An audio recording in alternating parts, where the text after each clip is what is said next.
Good morning. Good morning. Welcome to the New York City Council hearing on the Committee on Civil Service and Labor, joint with Fire and Emergency Management and Public Safety. At this time, please silence all electronics and do not approach the dais. I repeat, please do not approach the dais at this time. If you are testifying, make sure you also have filled out a slip with the Sergeant at Arms. And if you have any questions, you could also contact the Sergeant at Arms chairs. You may begin. Welcome to today's hearing of the New York City Council's Committee on Civil Service and Labor. I am Councilmember Carmen De La Rosa, Chair of the committee. I am joined by Councilmember and Minority Leader Joanna Arreola, Chair of the Fire and Emergency Management Committee, as well as Councilmember Yusuf Salam, Chair of the Committee on Public Safety. Today's hearing is focused on working conditions for our city's 911 emergency response workers, who work tirelessly to deliver aid to New Yorkers in their times of crisis. Each year, the city's 911 operators receive over 7 million calls. These calls set in motion a variety of emergency responses and protocols, which are coordinated across thousands of first responders. The NYPD's 911 dispatchers or police communication technicians must make assessments about which teams to contact for each specific emergency, ranging from emergency medical units, firefighters, patrol officers, team of social workers, or behavioral health professionals. However, these individuals dedicate their lives to responding to the needs of New Yorkers. Unfortunately, many of these roles are not met with guarantees of fair pay and working conditions, and they deserve for their service. Despite working in high-stress roles and high incidences of traumatic experiences, many workers are barely making above minimum wage. Additionally, emergency medical responders, including paramedics and emergency medical technicians, have faced chronic understaffing, high attrition, and mandatory overtime for the past 3 years, all while working without a contract. Despite promises from then candidate Eric Adams during his mayoral campaign that EMS workers would receive improvements to their pay, no such agreement has come to fruition. Before we begin, I want to express our collective disappointment that the Office of Labor Relations has declined to testify today. While we recognize that labor negotiations are confidential, OLR plays a central role in ensuring that essential workers receive fair contracts and working conditions. Their participation today would have provided valuable insights into the city's ongoing efforts to address the longstanding challenges facing these employees. We share the frustrations of many of our emergency workers and are deeply discouraged that this administration, in its final days, has chosen to not engage with this council on such a critical issue affecting those who protect and serve New Yorkers. This job is hard. The questions are hard, but this council has a responsibility to come up with answers for the issues that are plaguing our city. And the fact that this administration continues to disrespect this council by not sending a full panel to answer our questions is truly disappointing and egregious. The council is committed to ensuring that our city's emergency responders are guaranteed good working conditions and fair pay, that they are met with good faith bargaining practices, and that their titles are fully staffed and ready to meet the moment for any New Yorker who needs assistance. We look forward to a productive hearing today, and I hope to learn more about both the challenges and solutions for the problems facing our city's heroes.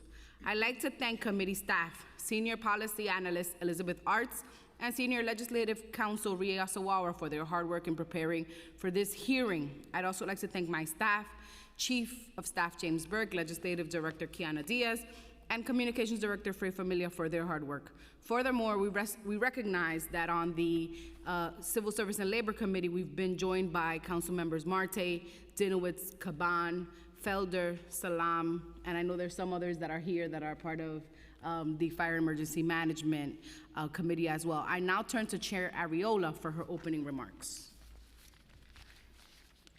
Thank you, Chair, and I align myself with your comments regarding this administration and the absence of OLR at this hearing.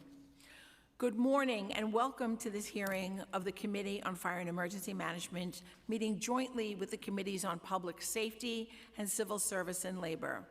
I am Chairperson Joanna Arreola, and I represent the 32nd Council District in Queens. I would like to thank my co-chairs, Chair Salam and Chair De La Rosa, for holding this hearing today.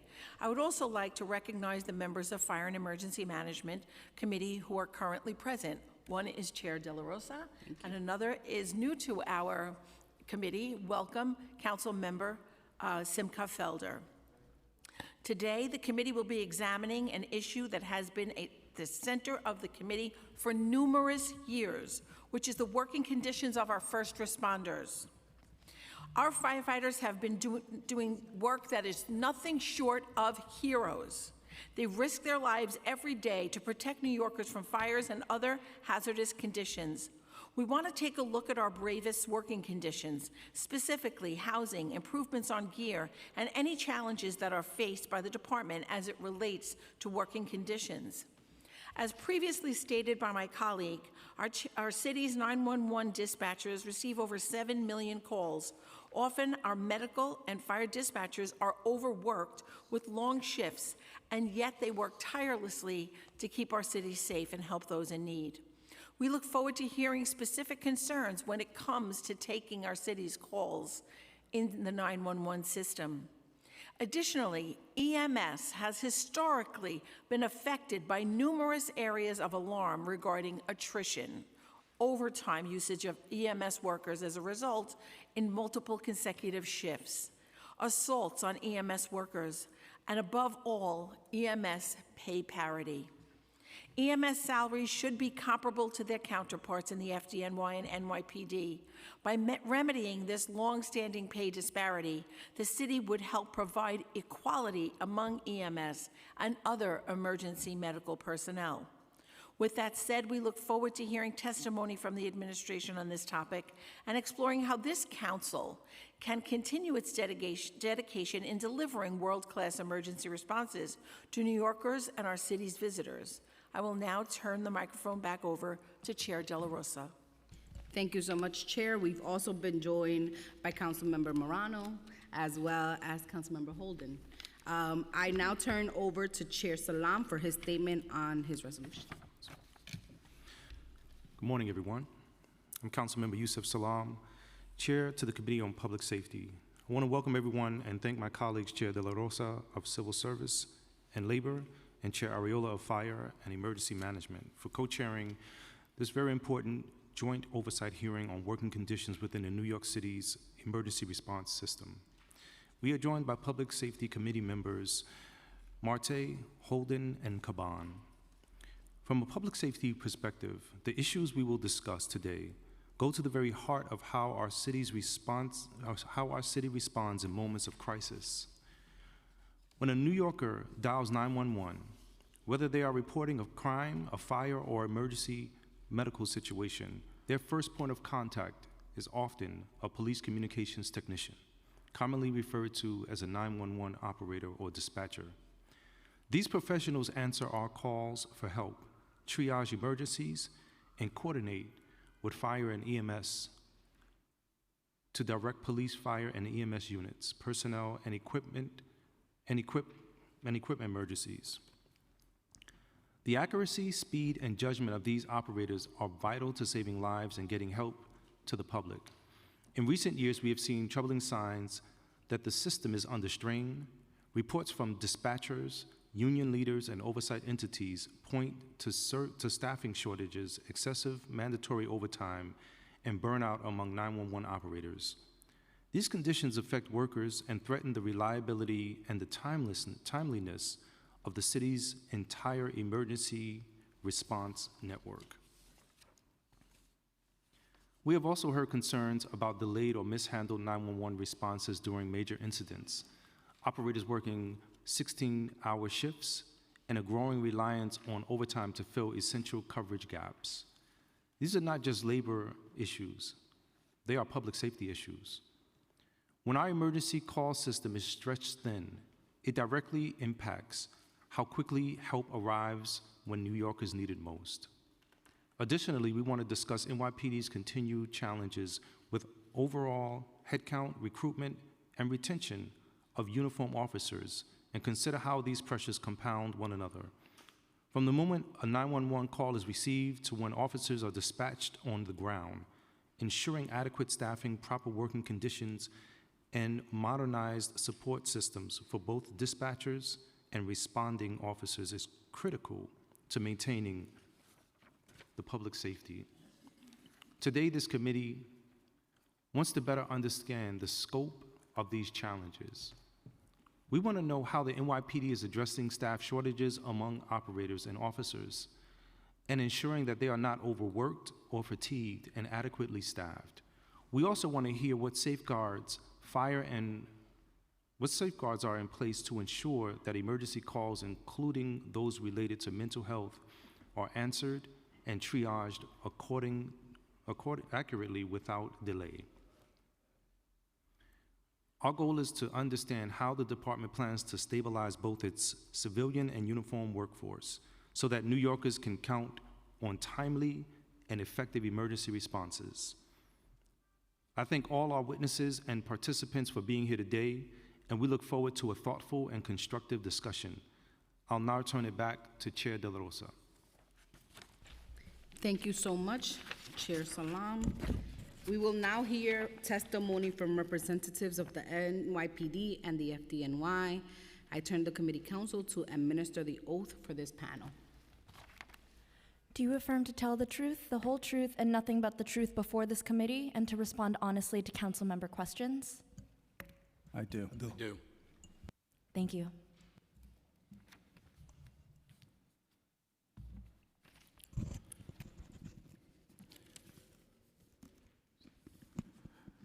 Good morning, Chair De La Rosa, Chair Ariola, Chair Salam, and members of the council. I'm Assistant Chief Richard Napolitano, Commanding Officer of the Office of the First Deputy Commissioner of the New York City Police Department.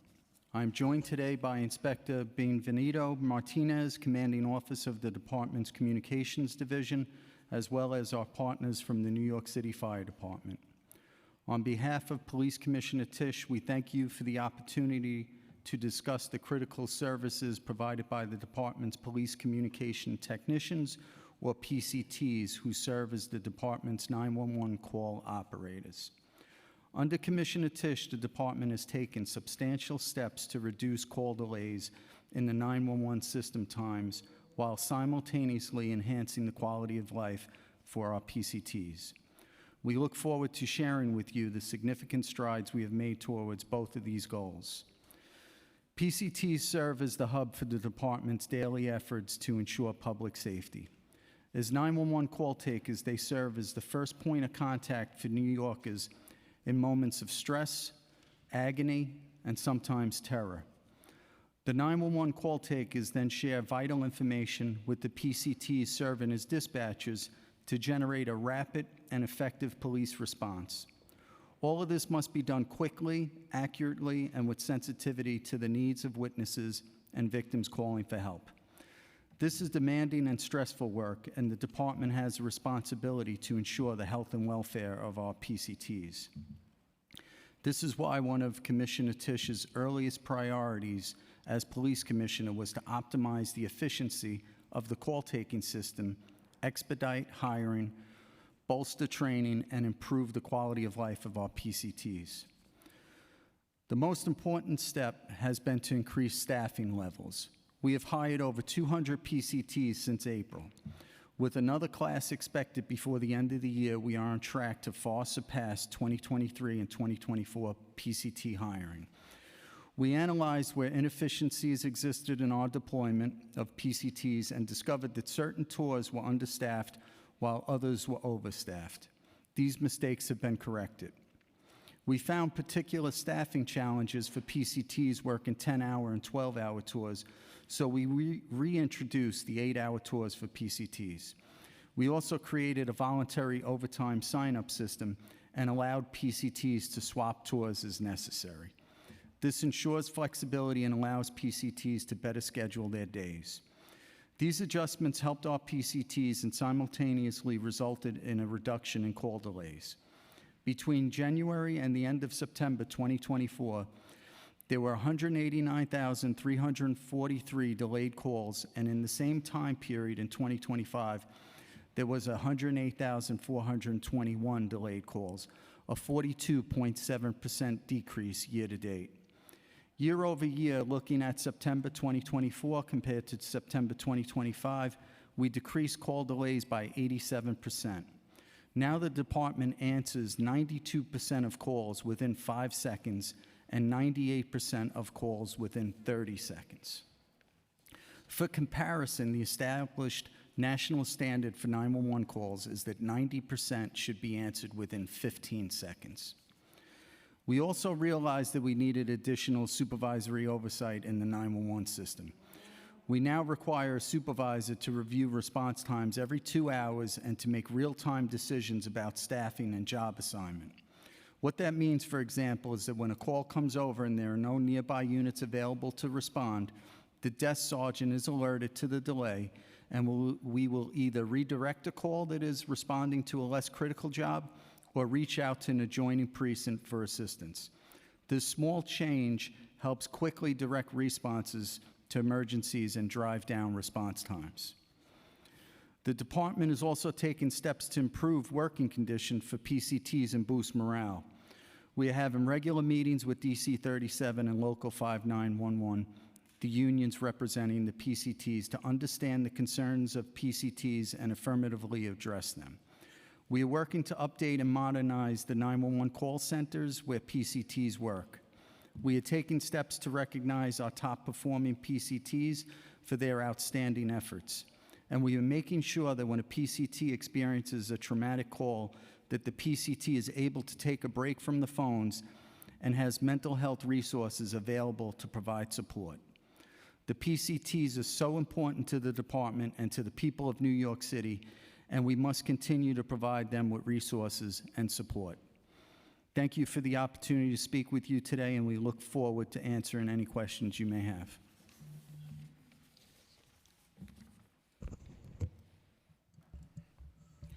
Good morning, Chair Ariola and members of the Fire Emergency Management Committee, Chair De La Rosa and members of the Civil Service and Labor Committee, and Chair Salam and members of the Public Safety Committee. My name is Paul Miano, and I am the Acting Chief of EMS for the Fire Department of New York. Today is my first day as the Acting Chief of EMS for the Fire Department of New York, and I am honored to spend part of it here with the council members who sit in these committees. Congratulations and Thank welcome. you. Thank you. Very much so. I am joined by Denise Werner, Chief of Emergency Medical Dispatch. I appreciate the opportunity to speak on this oversight topic, an issue that directly affects the men and women who continuously give life to this city. Working conditions within New York City's emergency response system. FDNY EMTs and paramedics are amongst the hardest working people in city service. They work long, demanding tours, moving from emergency to emergency, providing medical care and saving lives hour after hour. Ambulances cover every corner of New York City and its surrounding waters, responding everywhere from the tallest high-rise above to the deepest tunnels below. Each member is assigned to a station where they report at the start of their tour, and then head to a pre-designated cross-street location within the surrounding neighborhood. But the reality is they go wherever the calls for medical assistance takes them. On a busy day, a crew can transport a patient to a hospital and be called into action again before they even leave the ambulance bay. It is not uncommon for EMS members to start their tour in one borough and finish it in another, never once seeing their assigned cross-street location. In a recent tour I spent on an ambulance with one of my crews, I responded to calls in 3 different boroughs myself. My priority is always the safety of our members. The reality is that EMS work often puts them in dangerous situations. EMTs and paramedics walk into the unknown on every single call, inside homes, out on the streets, below in the subways, anywhere someone needs help. They face situations that can turn unpredictable fast. At any moment, they can be confronted with a combative patient, distraught family members, or a chaotic crowd. During these moments, our members are threatened, and too often, they are assaulted while simply trying to save a life. We train FDNY EMTs and paramedics to stay safe in every situation they face. From their first day on the job and throughout their careers, they receive ongoing instruction focused on recognizing and managing danger. That includes how to deal with aggressive patients, false calls intended to lure members, and how to recognize potential threats to the city and our homeland. We teach them to size up a scene before they ever step out of the vehicle, maintain situational awareness to never separate and keep in constant communication with their partners, identify an escape route, and stay alert to everything happening around them. Our members are taught to clear exit paths, keep a safe distance from onlookers, and take control of the scene. They are also trained in tactical communication, knowing how to talk to people under stress, how to de-escalate volatile situations, and how to keep themselves and others safe. While EMS members train and prepare for every imaginable scenario, tragedies still occur. In the last 9 years, 2 of our own have lost their lives to senseless acts of violence while serving the people of the city. In 2017, EMT Yadira Arroyo, a 14-year veteran, was murdered by an individual who hijacked her ambulance. In 2022, Captain Allison Russo, a 24-year veteran, was murdered in an unprovoked knife attack.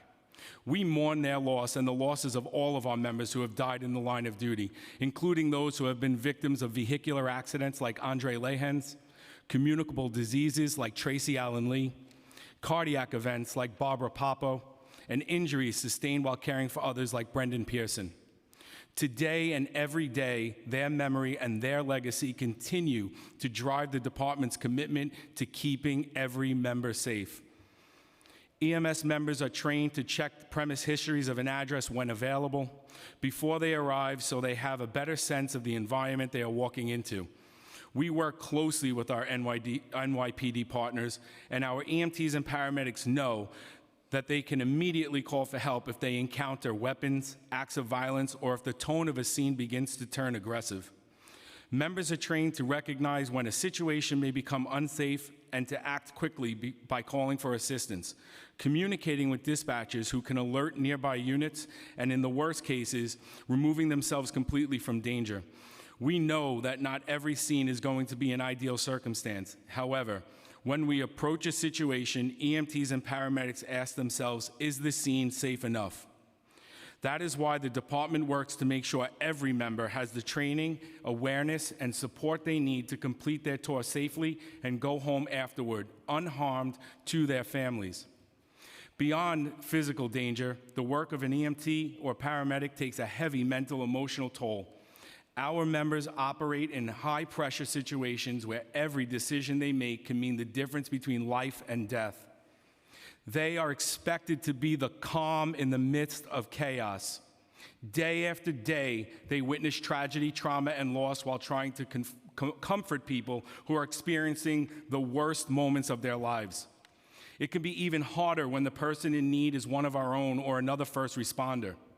When a police officer or a firefighter is injured, it is my members who come to their aid. Carrying the weight of being the difference between life and death for both civilians and fellow first responders can take a serious toll, leading to stress, anxiety, depression, and post-traumatic stress. To support our members, the department has built a strong network of mental health resources through our counseling service unit known as CSU. Established more than 35 years ago, CSU has become a national model for first responder mental health care. It is staffed by FDNY members, volunteers, and licensed mental health professionals who understand the unique pressures of this work. The team includes social workers, counselors, and for those in the World Trade Center health programs, psychiatrists and nurses. Every clinician is trained in specialized therapies such as eye movement desensitization and reprocessing, which treats post-traumatic stress, and emotionally focused therapy, which helps members process intense emotional responses. CSU provides evaluation, treatment, and referrals through the 5 locations across the city. Members can connect in person or by phone 24 hours a day, 7 days a week, and every service is free and completely confidential. In addition to clinical support, the department runs a peer-to-peer program that connects current and retired FDNY members directly with their colleagues in the field. The program was recently expanded and now operates 2 full tours of trained peers who are available 5 days a week. We have even added a therapy dog. Peer members visit stations throughout the year and service as proactive outreach, often bridging the gap between a member who is struggling and the professional help they may need. While CSU teams routinely visit EMS stations, they are also called upon to respond after major incidents such as a line-of-duty death or a serious injury, a major vehicle collision, a mass casualty event, or a pediatric cardiac arrest or pediatric abuse call. Peer support members go to the scene, to hospitals, and to EMS stations to offer immediate support and then follow up as needed in the ensuing days and weeks. It can be difficult for a first responder to ask for help. In the past, doing so may have been viewed by some as a form of weakness, but Commissioner Tucker has made it a priority to change that mindset. He has emphasized the importance of destigmatizing mental health care and building a department philosophy that encourages members to reach out before a problem becomes a crisis. CSU staff speak regularly at the EMS Academy, meeting with new EMTs, paramedics, and officers to reinforce that seeking support is a sign of strength, not a sign of weakness. Through continued leadership, education, and normalizing healthcare, we are working to make mental health as much a part of our readiness as our physical and operational safety training. EMS offers multiple career paths for our members. Most begin their service as EMTs and can advance through civil service promotion exams to become paramedics. Once paramedics, they can move into supervisory ranks such as lieutenant, captain, and chief. Others choose to take the civil service exam to become firefighters. Chair Ariola is very familiar with that process, having sponsored legislation that addressed an issue of fairness for EMS members who missed the firefighter exam because of COVID-related delays. The FDNY is grateful for her continued support for our workforce. Another issue that council members have raised in prior hearings is EMS pay. I have discussed through my testimony the work of an EMT or paramedic, that the work of an EMT and paramedic is demanding, both physically and emotionally. Every day they respond to critical emergencies, make life or death decisions, and represent this department with professionalism and compassion. I wear the paramedic patch on my uniform's right shoulder with pride, and I have witnessed and experienced firsthand the burden carried by our EMTs and paramedics. When New Yorkers call 911 because they fear their health or even their lives, it is EMS members who respond and use our formidable skills and training to give each patient his or her best hope for recovery. Compensation for that expertise is not determined by the FDNY. It is established through collective bargaining with the city's Office of Labor Relations. The unions representing our EMS members are currently in contract negotiations, and while the outcome is not within the department's control, we hope a contract resolution will be reached soon. EMS members are known as New York City's best. My members deserve the best. New York City runs on the strength of its people, and no one embodies that strength more than the members of EMS. I thank the members of the council for their attention to these issues and for their continued support. I'll be happy to answer any questions at this time. Thank you so much. And again, congratulations on your first day. Trial by fire, literally. I want to say that I would be remiss if I didn't acknowledge that you all are here and that you're willing and the disposition of answering this council's questions. And that is important. As we noted the absence of OLR, we do want to uplift your presence here.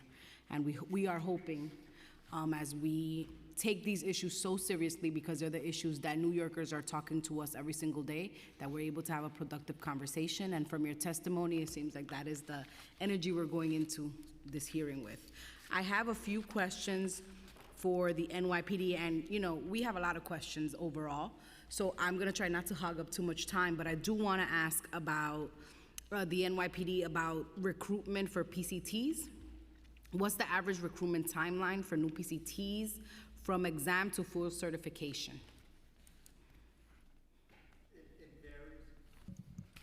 It varies. So, but if I had to speculate on an average, I would say approximately 6 months from when they actually take the exam to when they're hired. Great. And I'm sorry, I would be remiss if I didn't recognize we've been joined by Council Members Riley and Council Member Bottcher. And so how many new hires are projected for the next fiscal year to reach full staffing capacity? We're going to try to hire around 400 new, 400. maybe possibly even more. Okay, and what's the shortfall right now? What is the gap? The shortfall, our headcount allotment is actually 1,409, and we're currently at 1,288. And it seems that for the active headcount for PCTs, 911 operators, there was a budget for 1,298. And so you're going to, that's what you have currently? We have 1,288 currently. We're budgeted for 1,409. 14, okay. So we're below the actual allotment. Okay. Thank you for answering those three questions on You're welcome. on PCTs. I want to go into a little bit about working conditions, and I'm sure that my colleagues will ask more questions about the timeline and the experience of PCTs. But what are the official maximum shift lengths for 911 operators, and how often are these exceeded in practice? The maximum is 16 hours, but I'm going to defer to Inspector Martinez to answer the second part of that question. Okay. Currently, we have 3 shifts. We have a 12-hour shift, a 10-hour shift, and then we just recently implemented in July an 8-hour shift for our members. How often are the maximums exceeded? The 16-hour shifts? We don't exceed the maximum. We just reached 16. For the most part, we try to have them from 2 to 4 hours at the max. How often are PCTs required to work consecutive double shifts, 16 plus hours, and what safeguards are in place in the new contract to prevent fatigue? Currently, we don't work past 16 hours. So the max, again, is 16 hours for the people that work 12 hours. For the people that work 10 hours, usually it's 14 hours. And for the people that work 8 hours, it would be 12 hours altogether. We never exceed the 16-hour threshold. Is that a new change or a new shift? Because we've heard testimony and analytical stories from workers who have said that they've been booked to work double shifts. Would that be 24 hours or 32 hours? I'm trying to understand the question. My question is, are there instances when the PCTs have been required to work consecutive 16-hour shifts, doubles? Not to my knowledge. Okay. Well, we'll dig in more into that in a bit. How does the department manage and operate sleep deprivation and burnout? We're doing our best to staff up, and you're going to hear me probably say this numerous times. The 911 center, there's no way to address this issue without hiring more people. Commissioner Tisch understands that. She gets it. She's the strongest supporter of the PCTs. She's reduced overtime her first time she was here from 2014 to 2019. She's doing everything to increase the head count, which would in turn reduce the overtime. We've done it before under her guidance, and I know we're going to do it again. Okay. And then what if an employee refuses to do the mandatory overtime? What is the policy? And are there any disciplinary actions that are applied?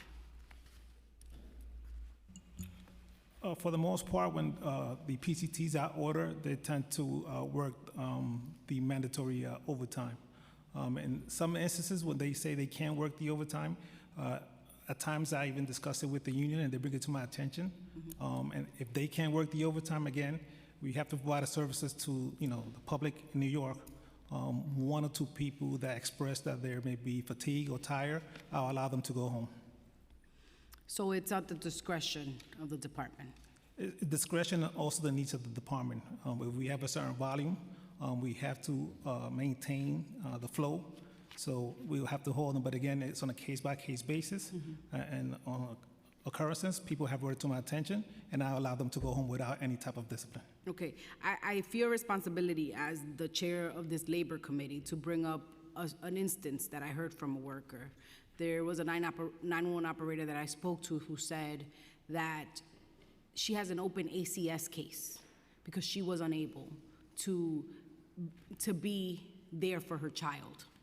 And the school was calling, and the school was trying to get a hold of her, and she was unable to leave her post because of the mandatory overtime, and no accommodations were made. And so this worker now has an open ACS case. And that is just one of the many stories we've heard. We've heard instances where 911 operators are sleeping in cots in the department. And my question as a follow-up is, in situations where we're seeing that there is an impact on the daily lives of these workers, and they're saying we cannot, perform a double shift or the mandatory overtime at this time. I understand that if everyone does it, then the department cannot function. But if there are accommodations that are requested based on these type of life circumstances, what is the policy of the department to accommodate? Well, the policy is they bring it to the attention of either administration or the personnel office. Currently, we have 92 either accommodations or hardships, and we work with them on a case-by-case basis. Again, through communication and dialogue with the members, I continuously walk the floor, and they bring issues to my attention. In the particular instance that you mentioned with the ACS worker, I'm not aware with that one. But again, I'm always open to have a discussion with my PCTs. I've been there a little amount of time, but I make myself available. Anytime that anyone want to have a discussion with me, I'm there to listen. Okay. And I'm happy to chat more offline about that particular case. In terms of salary, how does the NYPD justify starting the maximum salary for PCTs in the range between $42,000 and $58,000 in comparison to Nassau County, whose starting salary is about $75,000, and cities like Boston and Los Angeles, who are closer to $100,000? We know how difficult a job being a New York City 911 operator is, and we would love to see them receive higher pay. However, we're not in control of that. So that is something that the bargaining table between the union and OLR will have to figure that out. But we are the biggest fans of 911 operators because we see what they do. Mm-hmm. I fully understand the collective bargaining impacts here, and just want to note that this is why it would be important to have OLR at the table to have these conversations. Understood. And to at least listen to our concerns as we navigate the contract negotiations that are upcoming. Going into 911 response, what is the current average wait time for a caller to reach a live 911 operator during peak and off-peak hours? The average wait time for all 911 calls is 2 seconds, and that's actually for peak and off-peak times, because during off-peak times, the only thing that changes is the volume of calls drops. Mm-hmm. But we staff up to handle that volume of calls, so it's pretty level right across the board. Mm-hmm. A few months ago, our committee held a hearing where we were shocked to listen to a 911 recording where the call went to voicemail.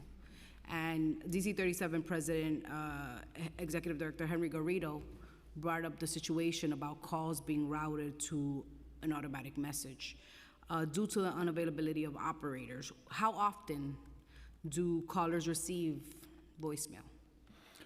Thank you for that question. And I want to make it clear the 911 system has never had a voicemail. What happened was there was a voice message. When the caller would wait 30 seconds, they would play a voice message to let them know to wait for the next available operator. But there was a tone in that message for the deaf and hard of hearing. If they had a TTY device, to just explain what that is the tone is sent across the landline or the cell phone, and it's transcribed into letters.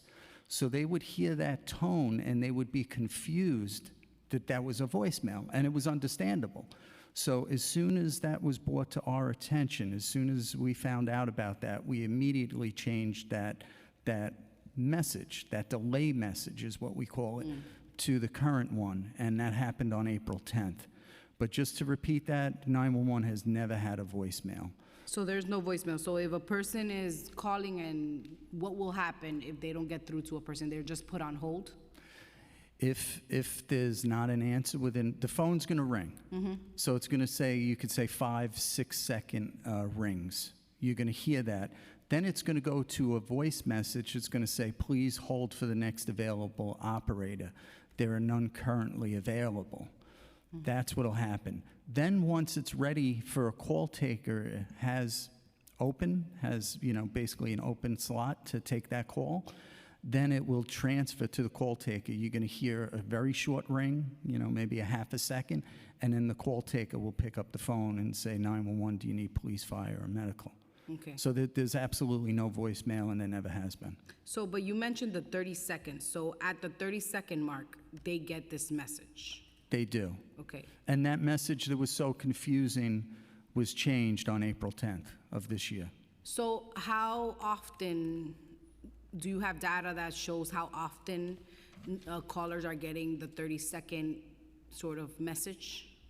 Yes, I do. There was 111,973 delays for this year, so they would hear that message that many times. They may just hear the first second of that message because then a call taker picks it up. But anytime there's a delay, which is defined as when there's no operator available for 30 seconds after they dialed 911. And after the 30 seconds, what is the additional delay? What are you finding is the average delay time? Well, our average answer time is 2 seconds. Yes, but in 11,173 times that it went over the 30 seconds, how Yes. long? We don't delineate after 30 seconds. We just have the total number of delays. But from being there for many years, I'm very confident it's just right around the 30 seconds. Most calls, even when you hit the delay, they're picked up within a couple of seconds after. Okay. It would be important for us, as we, examine the delay process, to have a tracking of how many times it goes past the 30 seconds and have an approximation of how long that time is. Is it at 60 seconds? How long? Because it is important. I can go back and Okay. see if we can take a look at that Okay. and figure that out. Sounds good. I have a ton more questions, but I want to pass it to my co-chairs, and I do have a few questions for fire, but I will come back after Chair Arriola. Thank you, Chair. So, thank you, EMS. Thank you for what you do. Thank you for doing it, being underpaid, underserved, not having enough equipment, not having enough ambulances, and having innumerable calls that you have to address. And you do all of that, and you save people's lives, and you do it without complaining. But hearings like this is where we have to kind of address why you're not getting the funding that you need. And I, as Chair of Fire and Emergency Management, through our budget hearings, fight constantly to get FDNY and EMS more money. And every year, 4 years, I'm doing this. And 4 years, FDNY stayed flatlined. And this year, I was told they got $180 million more. We asked for $1 billion. But when we looked back, because you see, this is not an uninformed council. We're very informed. And we went to look back, and that money, that was money that was promised to your department in the out years. There wasn't new money. There was never any new money for FDNY. And yet, you go out and do your job. And for that, I am really grateful. And I know that OLR is not here today, but I just want to ask a question. If you don't have the answer for it, it's fine. It really is, because it's really not for you to answer, but it's just something I want to clear up. So the FDNY is always telling me that they're advocating for EMS pay parity, and I know that's true. And I want to say both the NYPD and the FDNY, you're very fortunate to have two commissioners that fight for you. It may not have been that way in the past, but it is that way now. So FDNY goes to OLR and they're advocating for pay parity. Does OLR just ignore the recommendation? Are you not hearing back? Is there any type of interaction that you would have in your capacity? I know you're new to this particular position, but is anything that you could tell us that OLR has said in the past with past conversations that have been had? First and foremost, I want to thank you for your support, as I stated in my testimony, and I just want to say it once again, without your support, the fire department wouldn't have the things that we have without your support, so we appreciate you and council. In regards to the contract negotiations, personally, I was involved in the last one. It was my first one there, and I hate to use that as an excuse, but it was my first one, and I was just becoming acclimated with it. Chief Michael Fields did make recommendations at the end of that meeting, and I guess at the next meeting, I will see where those recommendations went. Okay, great. And EMS has been working, you've been working, and you haven't had a salary change since 2019.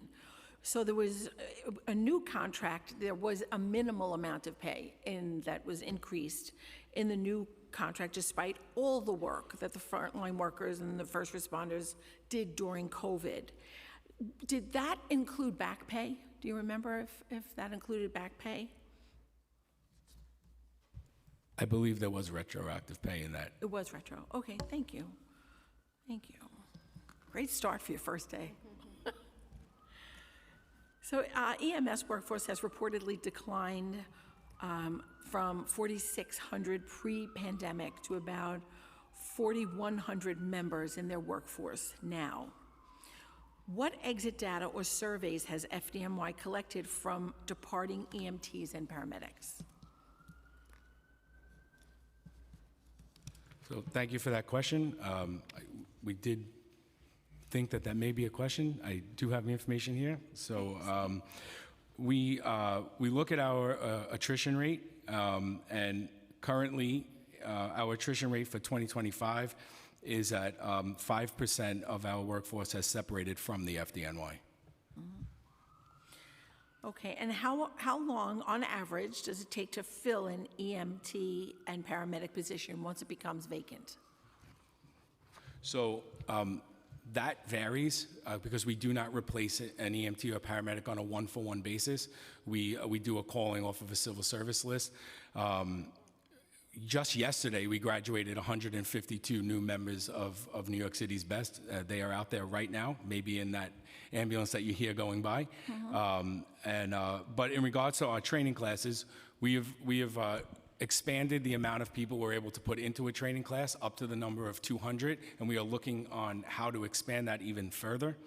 We do between 2 and 3 training classes a year, and each one of those training classes lasts 18 weeks before members are able to come out into the field. Okay. How does the FDNY ensure adequate coverage during periods of high attrition or sick leave? So during periods of high attrition or sick leave, the burden becomes on the members. We do offer overtime. The members, there is a overtime program we have called the Known Vacancy Overtime, our KVO program, and that's posted at the beginning of the month, and that lets members at the station know that we do have vacancies on some ambulances on certain days, and that allows the members to kind of look ahead and schedule overtime based on their schedules. Unfortunately, in situations where there are vacancies that arise that are not known, that are like unscheduled vacancies, members are offered overtime to stay and work on the ambulances. Okay. And what are the maximum shift hours for an EMS worker, and how often are these exceeded in practice? So we have 2 types of shifts within the FDNY EMS. We have 8-hour shifts and we have 12-hour shifts, but both of those shifts have a cap of 16 hours Now, I can't say that we've never exceeded that, because if in your 15th hour you get called for a job that is maybe a fire or an extended incident, members will stay. They perform their duty and they stay for that incident and continue care. But if we are able to control it, like on a scene of a fire or a major incident, we do a roll call and see who is beyond their 16 hours, and we immediately try and get them on-site relief. Right, and this is a very important question, because I know that EMS workers are overworked. I know they're overtaxed. I know that the sometimes grueling hours and the hardships that they see when patients die or are critically injured, how it affects them both emotionally and mentally. So are employee assistance programs or trauma counseling mandatory or optional? And how is the utilization tracked?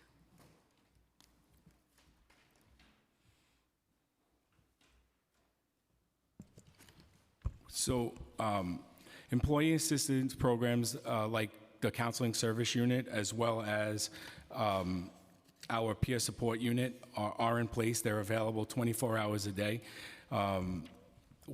We do not mandate someone, but we do give referrals, and we do encourage members to go. Like I stated earlier, it may have been a stigma at one point to admit that you were suffering from something, but we are trying to destigmatize that. And just this year alone, our counseling service has seen 9,200 and has had 9,264 visits from members. And as a reminder, all of those visits are confidential. That's very good to know, and thank you.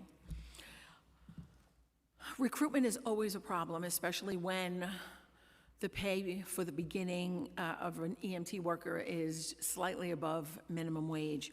So what strategies are being used to recruit and retain EMS personnel, and how effective have they been to date? So before I answer that question, I just want to go back to the last one. I gave you the wrong number. I gave you the total of the last 5 years. That was the last 5 years, was 9,264. This year, calendar year to date, it's 878. So in regards to recruitment, the FDNY has recruitment drives constantly. We just this weekend had open houses where we invited families and children into the open houses. We also partnered with some canine rescues who were there. So not only did we invite people in to visit our EMS stations, we found some dogs and cats, some homes. So that's always good too. I myself contacted every volunteer ambulance agency within the 5 boroughs last year and asked if I could come to their meetings, their monthly meetings, and speak to them about how to join the FDNY. Because the volunteers play such a vital role in the community, and they're already performing this for nothing. So I wanted to go there and talk to them and encourage them to come, to explore a career in FDNY. I had some communication with some of those volunteer agencies. I plan on trying to get back into those volunteer companies and have them come over. But the FDNY tirelessly tries to recruit for EMS. Unfortunately, throughout the country, this is not just an issue that we're seeing here in New York City. Throughout the country, EMS recruitment is going down. So I'll say it over and over and over again, we are the best EMS service in not just in the New York area, but in the world.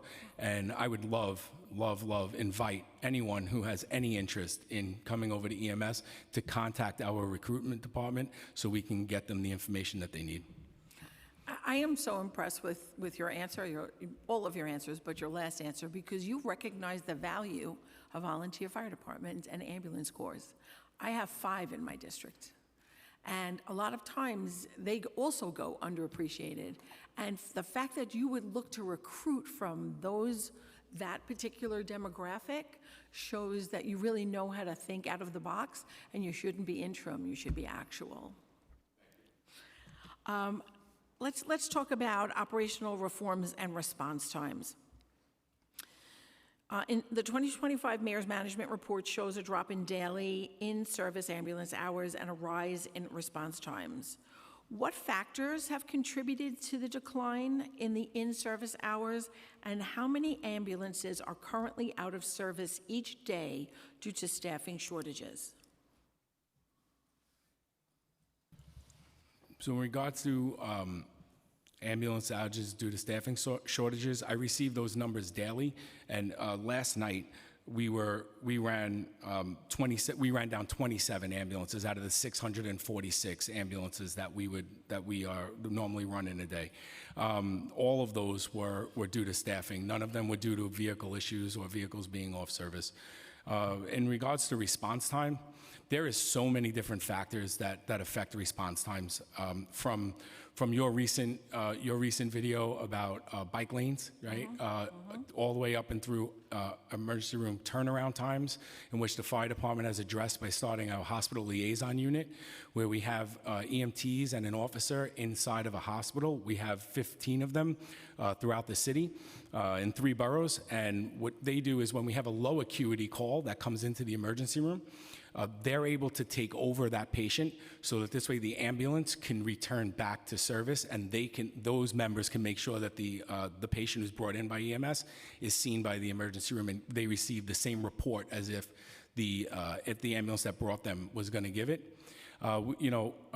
Staffing is an issue, but we daily, actually moment by moment, we have our central resource coordination center, and they monitor the trends throughout the city and see where we have areas of high call volume and relocate ambulances from areas of low call volume into areas of high call volume. I said in my testimony that recently I rode on an ambulance for a 12-hour shift, and I did go to 3 different boroughs. They didn't spare me because I was on the ambulance. I went with them everywhere, and it was great because I was able to see actually what the members go through every single day, and it's an invaluable experience, and it helps me be able to answer your questions today. Thank you again. I'm going to now yield to Chair Salam so that he can ask some questions, but I will come back. Thank you so much for your answers. Thank you. So I want to go into officer headcount, attrition, and recruitment. The NYPD's actual uniformed headcount remains roughly 1,400 below budgeted levels.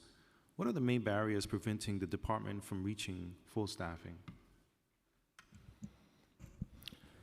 I'll do my best to answer that. It's a little bit not quite in my wheelhouse, but I know I can say that Commissioner Tisch is dedicated to staffing up police officers as quickly as possible. There's 1,000 or so in the academy right now, and as soon as that academy graduates, I know it's scheduled for another 1,000 towards the end of the year. So she's doing everything she can to staff up. How many officers have retired or resigned so far this calendar year, and how does that compare to prior years? I don't have those figures in front of me. I would have to get back to you with that. Sure. Has lowering the college credit requirement to 24 credits meaningfully improved recruitment or academy graduate rates? That would, again, I could speculate, but I do believe that that would be helpful. That's why they reduced it, just to get more candidates.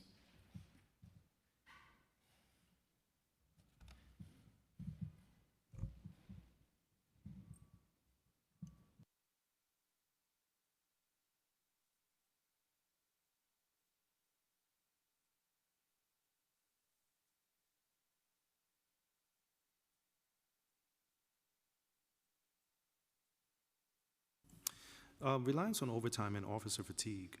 How much current overtime spending is tied to filling routine patrol and 911 coverage gaps rather than special events or initiatives?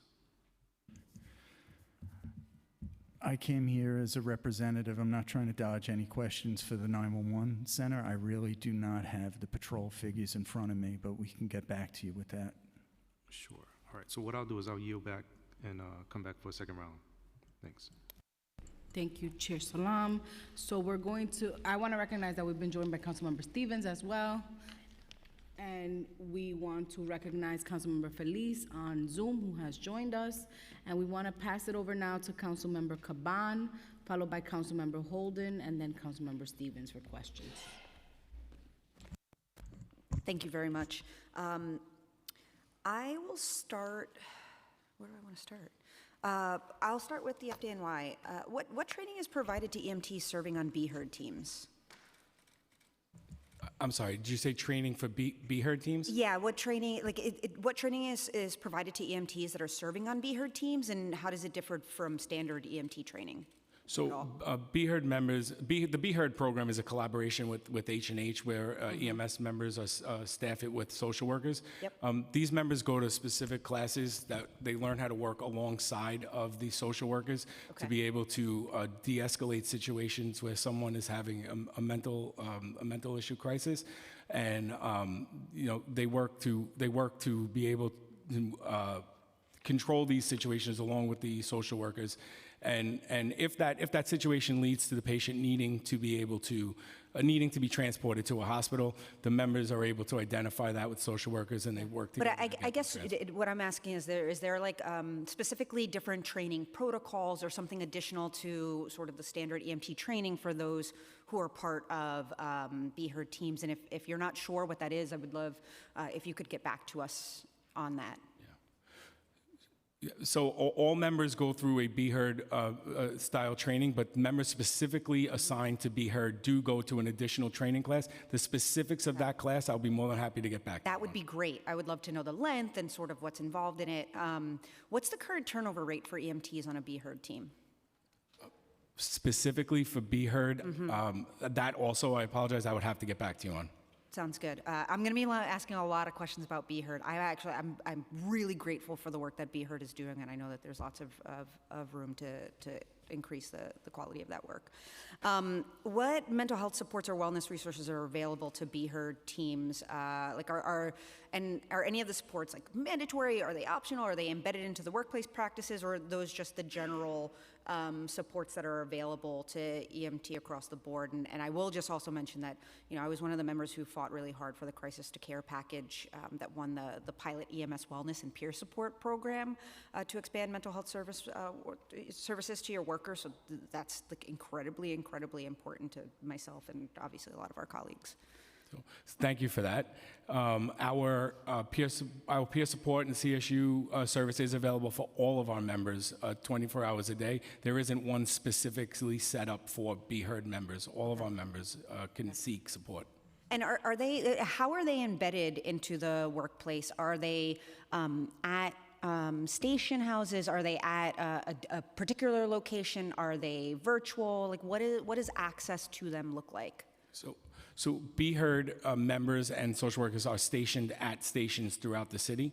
I mean the wellness supports for the workers. Oh, I'm sorry. I apologize. Wasn't clear. So the wellness support for workers. So if someone calls and they need support immediately, we have 5 centers throughout the city that a member can go to, but we also have our peers who can go to a station or to a member and speak with them, and if they need it to be escalated, we can do that. Great. So you guys use peers, because peers are important in the work. I guess then that brings me to my question of, are you guys open to, willing to pursue having peers on the BHERD teams?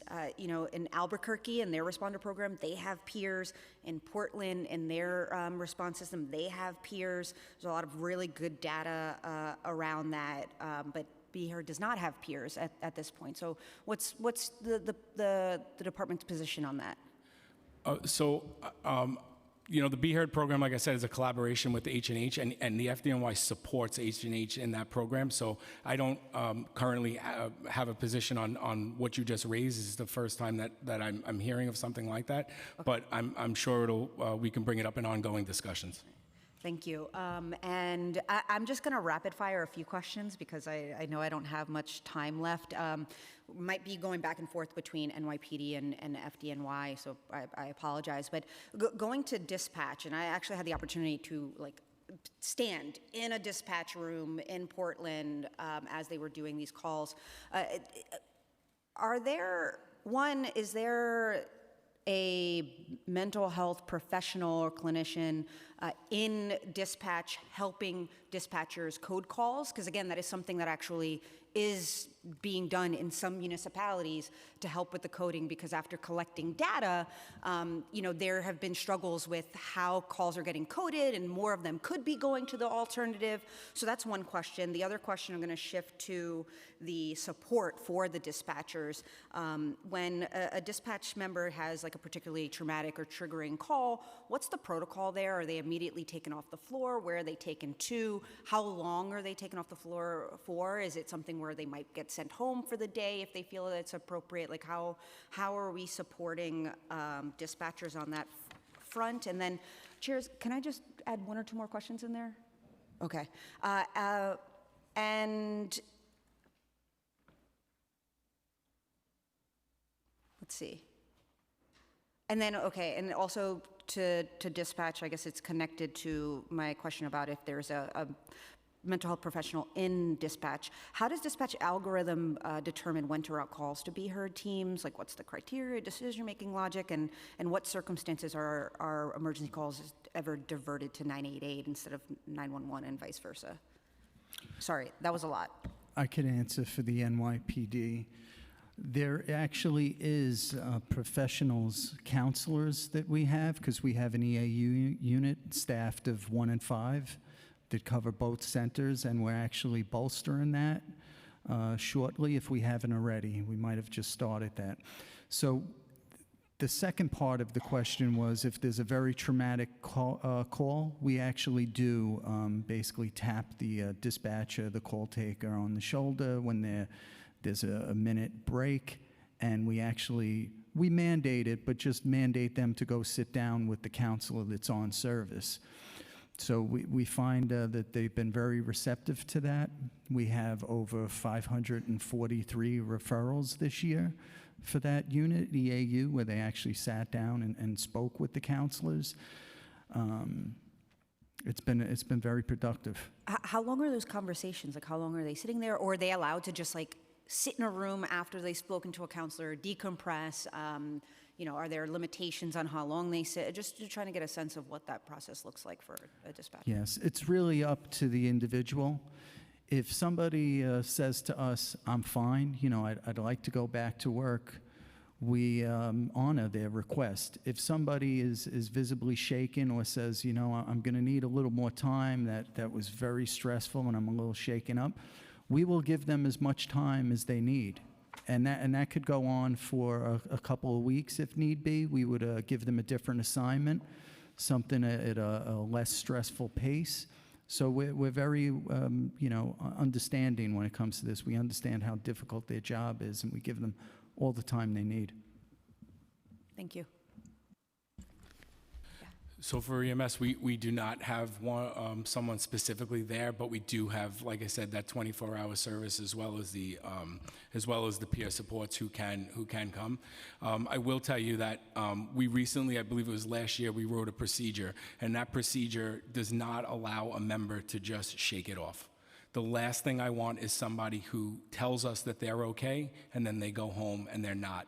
So in that procedure, while we can't mandate someone to seek help, we in that procedure, we have the member speak with someone from our counseling service unit and to gauge their feeling. And then if we really feel that member needs additional assistance, we will insist that member seeks it. And just to make sure those last two questions got answered, and these are for NYPD, is there a mental health professional listening to dispatch the 911 calls to help dispatchers when they are coding and deciding who to send, and the information around the dispatch algorithm to determine how they're routing calls to be heard teams, like the criteria, and whether there are circumstances where emergency calls are diverted to 988 instead of 911 or vice versa? The counselors that work in that EAU unit, they're not listening to calls, but the supervisors on the floor are. and they're notified of any serious call, any person shot, any type of major event. So the supervisor would get involved immediately, and then the supervisor would reach out to EAU, and they would actually go and speak with the person, bring that individual. No, I mean, is there somebody helping a dispatcher? It's not for the mental health of the dispatcher. I'm talking about when they are trying to figure out how to code a call and who to send, whether it's Oh. police first or Yes. or EMT first or Be Heard. Is there a mental health clinician? Because there are some alternative responders in different cities, like Portland, who actually have that person in there to help dispatchers I make that understand the determination. question. I got it now. Yeah, So sorry. I know we it's- I do know it's- not, we do I'm going not back and have mental health Okay. professionals there. We, Would you consider it? well, I'll just explain the process, and maybe it'll explain why I don't know if that would work. It's possible, but we refer it to EMS. So the NYPD is the initial point of contact. Once we realize that we have a call that could possibly have response from Be Heard, we transfer that call to EMS. And then EMS is the deciding entity, the deciding agency to see if, it should be going to Be Heard or it needs emergency, NYPD EMS response. And to best answer that question, I'm going to give the microphone to Chief Denise Werner from EMS Emergency Medical Dispatch. Right, so once we receive that call from NYPD, we go through an algorithm that's been developed by the Office of Medical Affairs that tells our call takers what questions to ask the caller. And there's a process of elimination on what is an inclusion or exclusion criteria for what we call it's coded as an EDPM, and that's what would go to the mental health unit. So it's all built into an algorithm that is an application that all the call takers use. Finally, would you be able to provide a copy of what those questions are to the council? And then chairs, you've been very patient with me, so thank you. I'll pass it back to you guys. I'm sorry, are you asking about what questions are asked?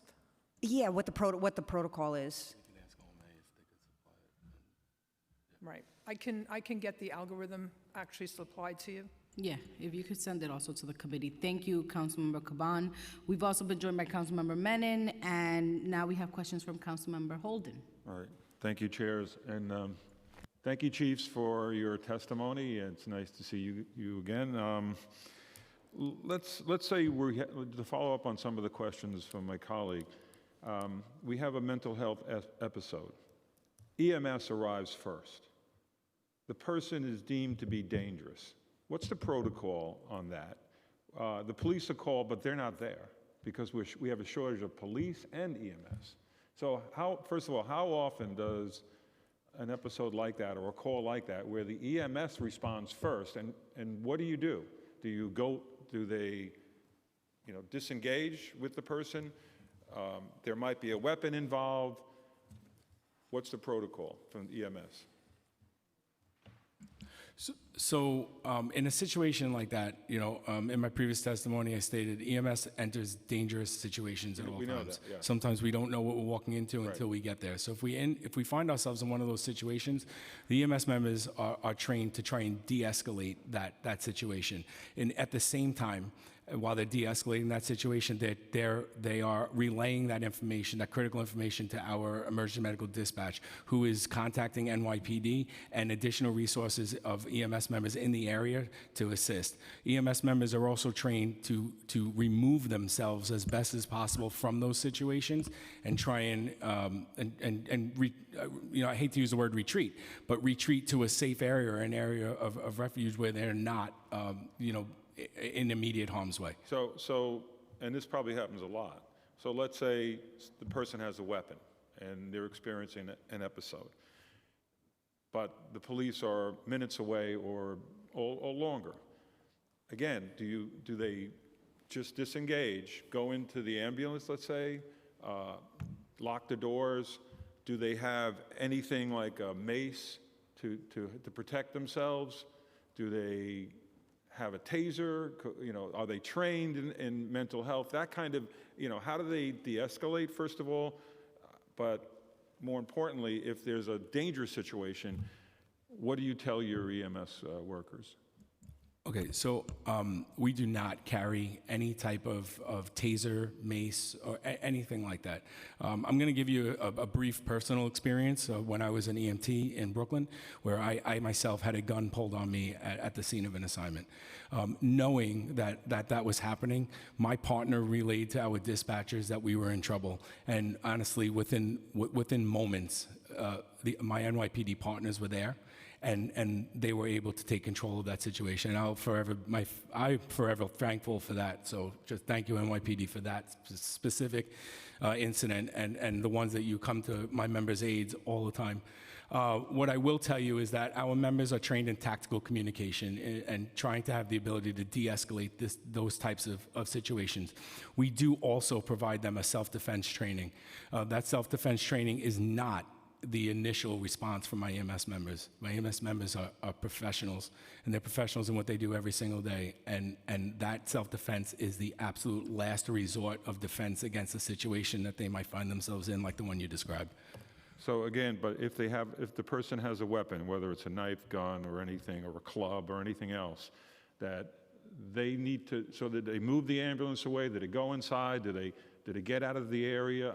I'm not clear on this. So it's situational dependent, right? If they are inside of a building, then they're going to leave that building. If it's outside in a crowd, they will get inside their ambulance and move the ambulance to a safe location, Right. relaying this information through our emergency medical dispatch to our NYPD partners, who we know are just moments away. And again, this counseling service unit, is that for the workers' counseling, or do they also go on to the scene of an episode, let's say a mental health episode? Our counseling services are for our members, our Only FDNY the members, not on the situation? No. How many mental health experts are hired by EMS? So they're not specifically hired by EMS. They're hired by the fire department, and EMS members, being members of the fire department, are utilize those counseling services. I will tell you, though, on staff at CSU, there are several clinicians who are former EMS members who went on to receive training to become mental health clinicians, and that is absolutely key, because when these members speak to my members, they can absolutely put themselves in the situations that my members are coming to them about, and helps them relate and talk more about the situation. Just one follow-up. How often do your EMS workers obviously have been attacked? You mentioned that, and threatened. Has that gone up in recent years? We have seen an escalation of that. Last year, we saw 313 documented cases of physical assault on EMS members. How many were injured? That's 313. 313 were injured. 313 members documented assault and injury from a patient or bystander. But I guess there's been certainly situations where they weren't injured, but they were attacked. They were, the person attempted to hit them or attempted violence, right? Those situations exist, yes. Okay. And so just one last question. Thank you, Chair. You've arrived at a situation where the person is dangerous, the EMS, and you arrive first, before the police, like I mentioned before.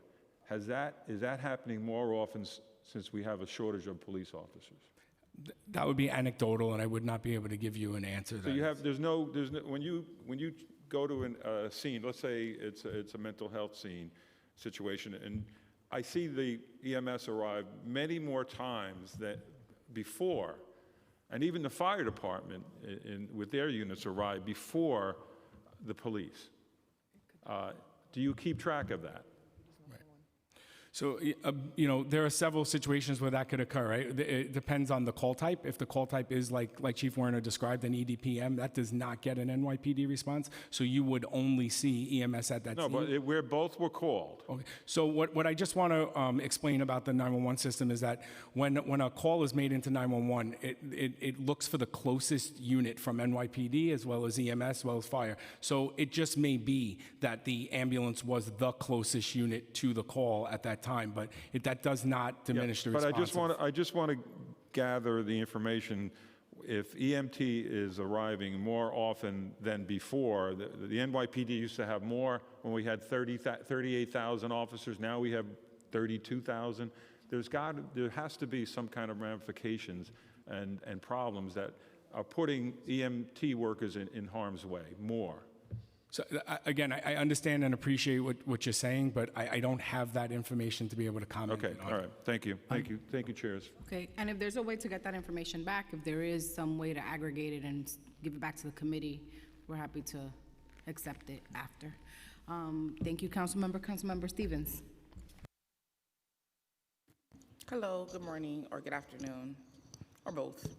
When I came in, you guys were talking about some of the recruitment that I guess EMS was doing, and also just wanted to just say, we'd love to partner with you guys. I heard you were doing like stuff with volunteer folks, and I would love for us to think about how do we get young people excited about it, especially like EMS workers and 911 dispatchers. Those, I think, are very admirable jobs, because sometimes young people don't see it as an option until they're much older. And so we'd love for us to have a further conversation offline to think about some ways that we can get young people more involved in both of those things, because that's what I do best, right? But just wanted to like offer that up, and in my district as well. So if you do, the next time you have a recruiting session or something like that, we'd love to partner in my district. One of the things that we get a lot of calls about are jobs. People in my district are often looking for jobs, and I say this to all the agencies, sometimes you guys don't use us in the way that you should. So if there are job openings and things like that, I always say please send it out, not just to my offices, but to all the council members, so we can blast it out to our community members, and when folks are coming in, to be able to share that information, because I think both of these units are looking for people and have been doing recruitment, and always just thinking of ways to think outside the box. And one of those ways to me is always to use the council members who are in the community each and every day, and people just come in. I know for me specifically, housing and jobs. So we'll love to make sure that we have all that information to be able to work together. But I just have a question. This is for EMS, and this is a very niche question because this is very specific to my district. As you guys know, I'm not sure if you guys know about the Ogden Avenue EMS station, who we love, but the trucks. They're always double parked, and every time I either call or yell or put it on Twitter, 10 minutes later they're removed. But we have to do something about it because it's dangerous. And the same way you want to be able to get to things, no one can move. So the buses, it's a two-way street. The buses are always stuck on traffic because they're always tripled and double parked on Ogden Avenue. I need help. I need a solution. I can't. I've got stuck there for 45 minutes to go 2 blocks. So first, I know y'all moving, and it's still in my district. Yeah. So I apologize for you getting stuck 45 minutes. For your first question, just give them an hour with me, and I will get somebody very inspired to come on my job. But we would love to collaborate with you, and I'll have recruitment do that when we do recruitment drives. Yes, we are moving at EMS Station 17, but what I will do is I will have that captain and that division commander and the borough commander make contact with your office, and you guys can, I'll encourage them to work together with your office on a solution. I've spoken to them 100 times. It has to stop, please. I'll speak to them this I don't think you guys understand. Like, you know what? Come up there one day with me, just a surprise. I'm telling you, the bus always gets stuck, and once the buses are stuck, no one else can move on Ogden Avenue. Yeah. And we love them, and like, I don't want to be fighting with them, but you know, just we gotta, and also just be mindful that we're still staying in the district, and I've said this before, I don't want them to move, and yes, we know that there's gonna be parking, and I know the details, but I don't want it to be moved, and we move one issue from one part of the district to another part of the district. And so I really, really want us to like resolve this so that I can feel good about them moving to the other side of my district. Yeah, completely understood, and I will join you in the conversations that we have with them, and I will do my best to get that resolved. Thank you so much, and I look forward to talking to both of you around recruitment and some ideas I have around like getting some young people excited about this work. Thank you. We appreciate that. Absolutely. Thank you, Councilmember. We'll turn it back to Chair Salam, followed by Councilmember Ressler. Thank you again for your testimony. I actually have a maybe unorthodox question, but I think it might be worth asking about self-defense. What types of self-defense are being offered for the workers? Because as we know, when you go to like ground zero spaces, it's very, very challenging, very difficult sometimes, and we don't want anybody to get hurt. And I'm just wondering, is there a specific form of self-defense, or is there also additions to that will provide safety? If I'll just jump in for a second, our PCTs are all inside of a police building, or I should say a building that's secured by the police. So we really do not go into self-defense techniques for them, but I'll hand it over to EMS. So that training it's self-defense training, basically with ways to be able to create separation between yourself and the person, and be able to get to an area of safety. It's not training that is meant to completely neutralize that threat. It is training to be able to save yourself from it. If I have a moment and I can comment on a question that was asked me just a few minutes ago about training that involves this, the Be Heard training, the extra training that they get is 4 weeks long, and that does include topics like team building, role playing, assessing children, substance abuse, autism spectrum awareness, de-escalation, self-defense, and intimate partner violence. So I want to move to detection of inefficiencies. Earlier in your testimony, I believe you testified that there were more than 100,000 calls, reportedly delayed calls, before deployment adjustments were made this past April. What internal monitoring or performance tracking systems does the NYPD have in place to detect such large-scale inefficiencies? And how did those systems fail to flag these issues sooner? I just want to put it in perspective. That's 111,000 calls out of approximately 6.5 million. So as I said earlier, 92% of all calls are answered within 5 seconds, and over 98% are answered within 30 seconds, which is well above the national standards, well above, significantly above. So we're actually, proud of that figure. Would we want zero? Of course. We would love it if there was zero. And we're doing our best to staff up with, again, I'm repetitive with this, but by staffing up, delays go down because we have more call takers available to handle the emergencies. So we're down 44% compared to last year in delays. So I just want to explain, put it in the big picture. It's the biggest call center in the country, the most 911 calls in the country, and that figure compared to the enormous figure of the number of calls coming in is relatively small. Got it. So when there are delays and blockages that become apparent, was there any internal review or after-action analysis conducted to understand what went wrong and to hold supervisors or managers accountable?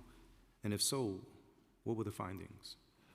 Yes, sir. We have a robust, basically, to double check on everything. We have plenty of double checks, and what happens is, as soon as we realize we're taking delays, or if we even forecast we'll be taking delays, we get all the administrative staff out of the office up to the operational floor where they would actually plug in with a headset. We would hold additional people from previous tour if they're going end of tour. And for all large-scale events such as the 4th of July, New Year's, we plan well in advance to have additional call takers to address these things.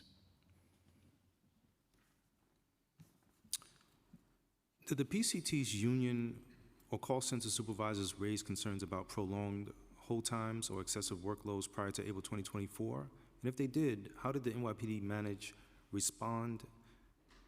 respond? And were any corrective measures taken at that time?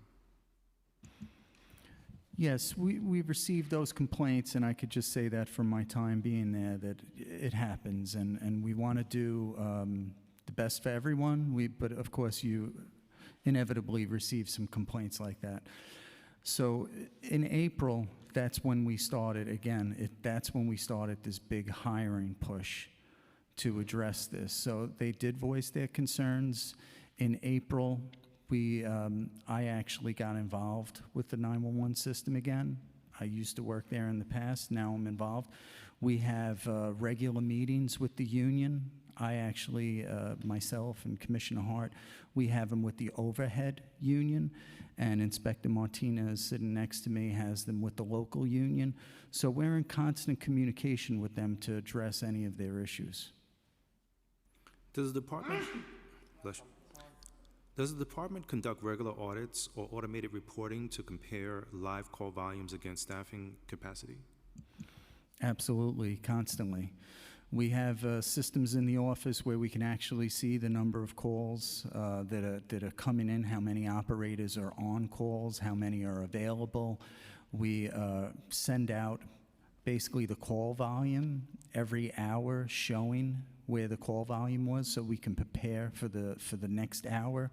So it's like a constant job. You basically have to keep your eye on this at all times, and that's exactly what they do.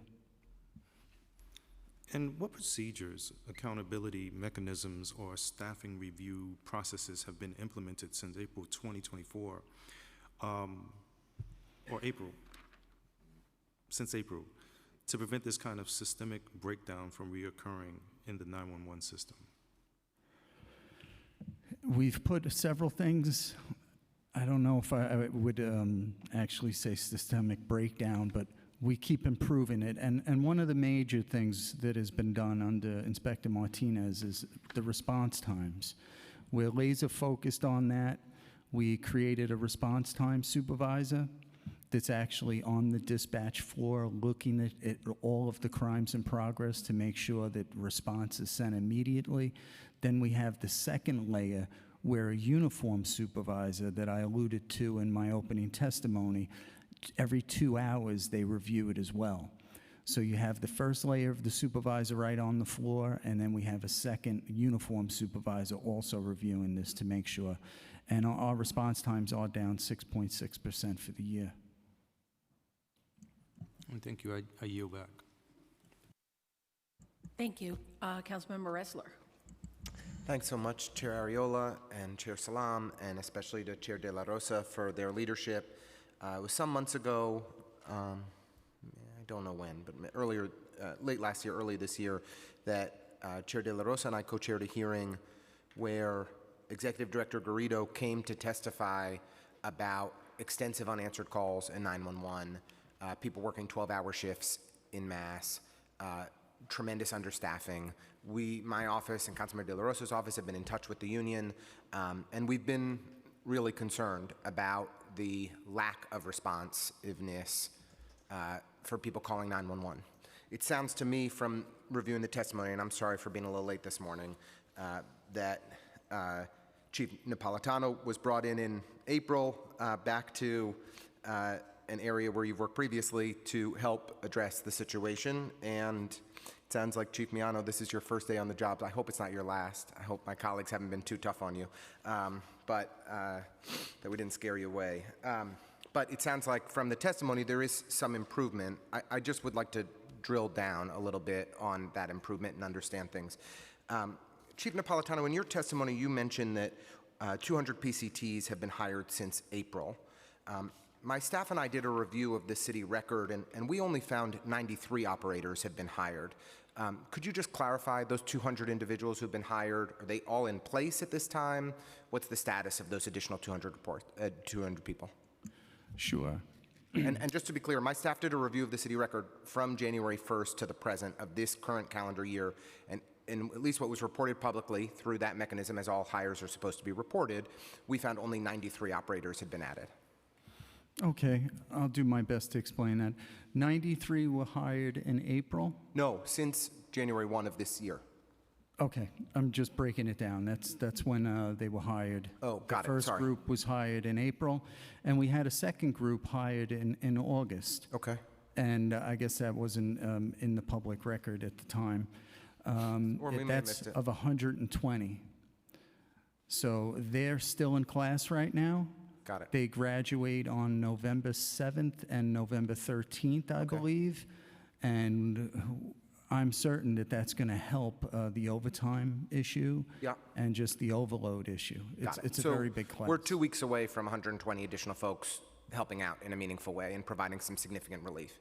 Almost 120, because some drop out. And Close. Close. I'm also concerned about attrition. Based on our review of the city record since the beginning of this year, we found 119 PCTs have left their jobs. Is that consistent with your data? I didn't see that in your testimony. I was wondering if you could speak to it. Yes, I can. I have 170 up to date. Again, maybe our figures. Those are more they're the accurate than most mine. recent. So we have 170 currently, but looking back at previous years, just to give it some perspective. 170 people have attrited, have quit over the course of this year. Have quit for various reasons. It happens. Some, jobs, moving, so there's many reasons. Looking at that compared to previous years, though, since it's almost the end of the year, we had 335 leave the job in 2022. We had 256 leave the job in 2023. And even, we believe, we had 189 in 2024. So the attrition is going in the right direction, and I credit Inspector Martinez and his whole team with many of the things they are doing to improve morale. So I appreciate that, and that data is helpful, but I think it's just important to add and subtract the new hires versus the folks that have attrited. It sounds like in a best-case scenario, if close to 120 make it over the finish line, plus the 93 that you've already brought on board, we're looking at about 210, 213 additional hires this year. And so far this year, the number of people who've left the agency again is 170? 170. So we've added about between 30 and 40 additional PCTs over the course of the year. That will be the net number at this time. I mean, if we'll see, but we're looking at approximately a net of 30 additional PCTs. We're also planning on hiring, and I completely believe it's going to happen, this police commission, I've said it multiple times, dedicated to the 911 center. She certainly is. And we're looking to hire approximately 130 in November. So as soon as this class graduates, we put another class right in. They're all going to be back to back. And I'm happy to all hear the that. resources. I raised these issues with Commissioner Tisch when she appeared before us at Finance Committee hearings in the spring. She committed that she was invested in helping to improve the system and address some of the issues. It sounds like that's why you've been brought in, and that there's some progress. Could I have an additional minute or two to keep going? If I can just say, she did it last time. She's going to do it again. I have 100% confidence in that. I do too. It's worth noting that there's about 70 days left in this administration.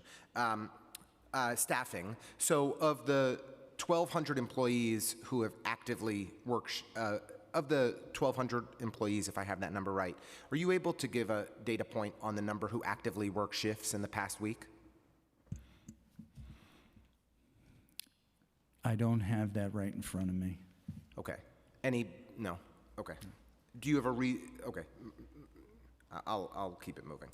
Non-answered calls, and I'm sure this has been discussed, and I apologize again that if I'm bringing things up that have already been answered, but I know you've gone through the average call times, but we've been very concerned about reports from the union and from constituents about non-answered calls. When we asked Commissioner Tisch about this in the spring, she said, that doesn't happen, essentially, but I think that that's not exactly right. Could you give us some clarity on non-answered calls? Sure, I'll do my best. And I actually do remember that exchange.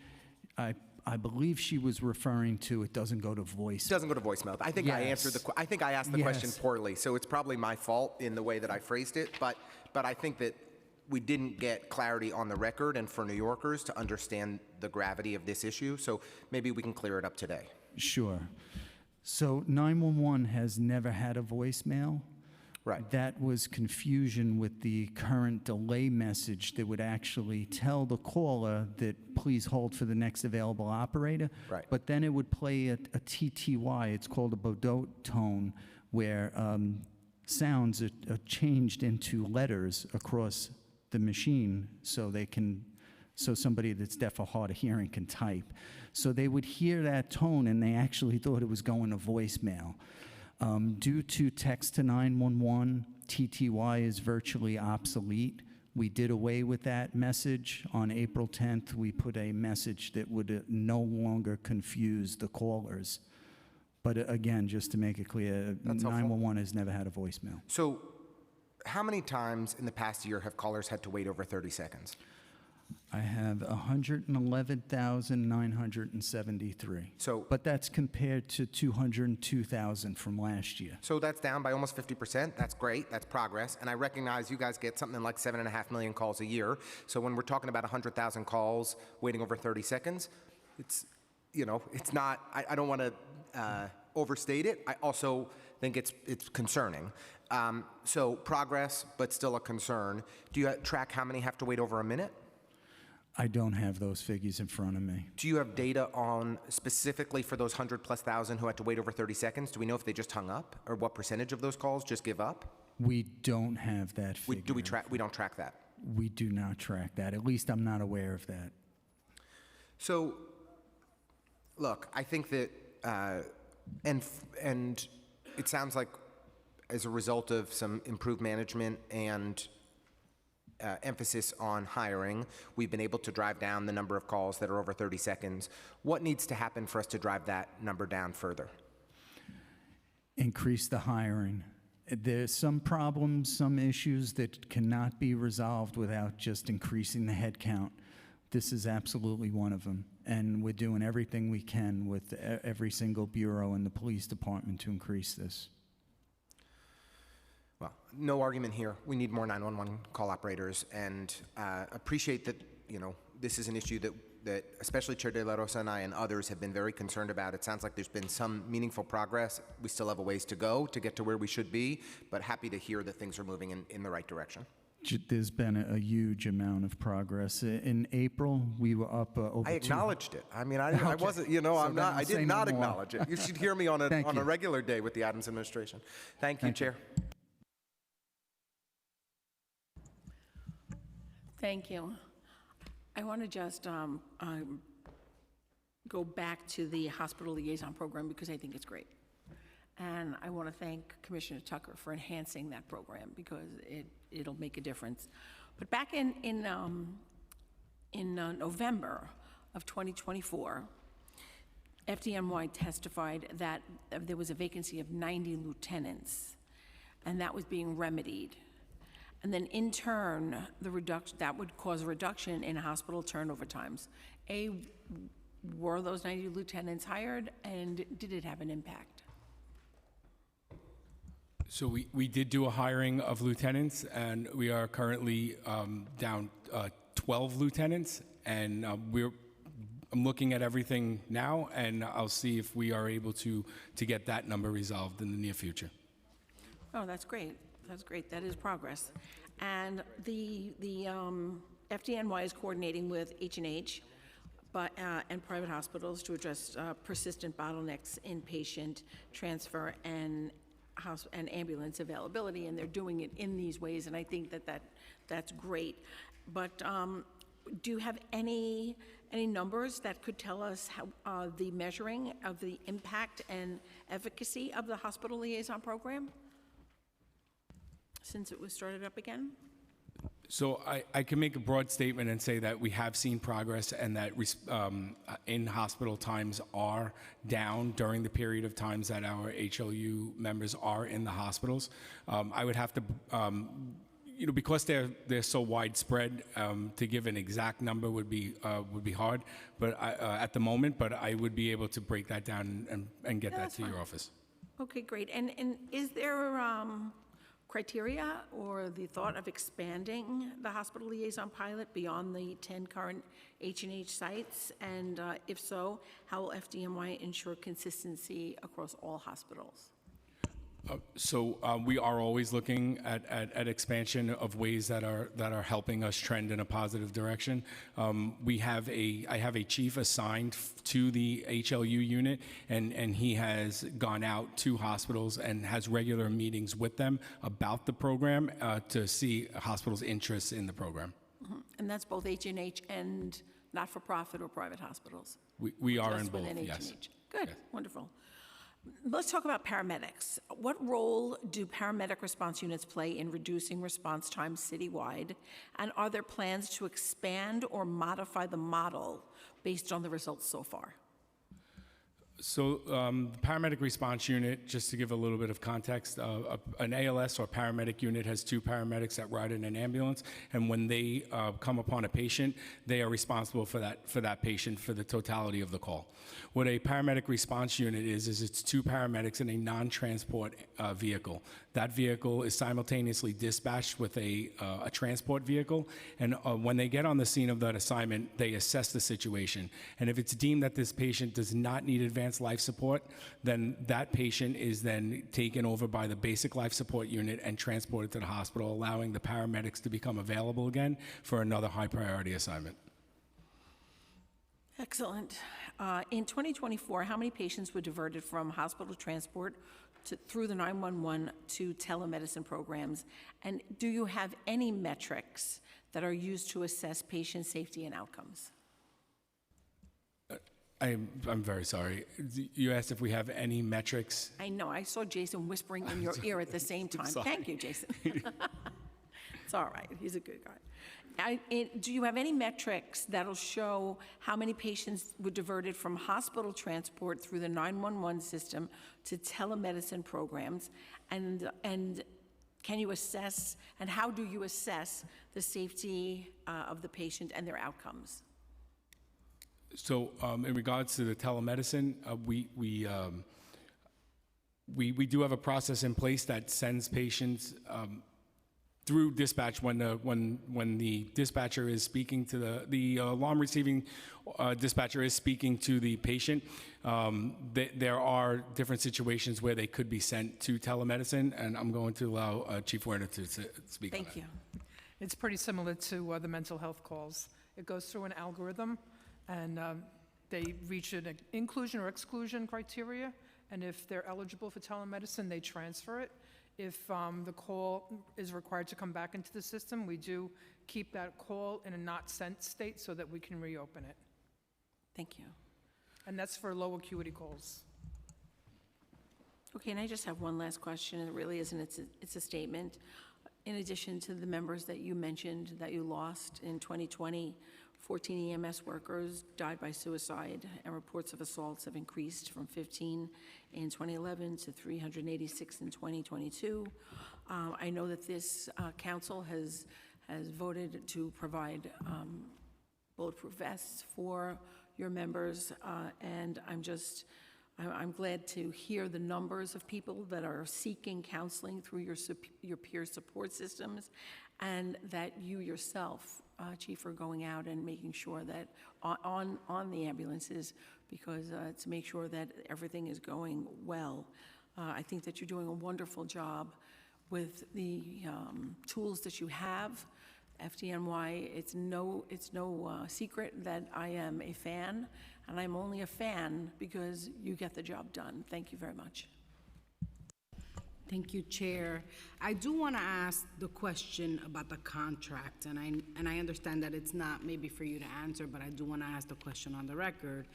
EMS workers have been on an expired contract for 3 years. What progress has been made in negotiations with the EMS Local 2507 and 3621? What specific terms remain point of contention between the city and unions? And has the city examined the long-term costs of turnover, including recruitment and training, compared to the cost of a fair contract? So I don't have the exact answers to those questions, but I do want to state again that the work that my members do is absolutely invaluable. They give the one thing that we hold most valuable back to people, and that's time. Mm-hmm. And I don't know if you could put a number on time, except to say that the members, the work that they do is invaluable, and we're hoping that there is a positive resolution with OLR. Thank you so much for those comments, and we're hoping the same. Any other questions from members? No?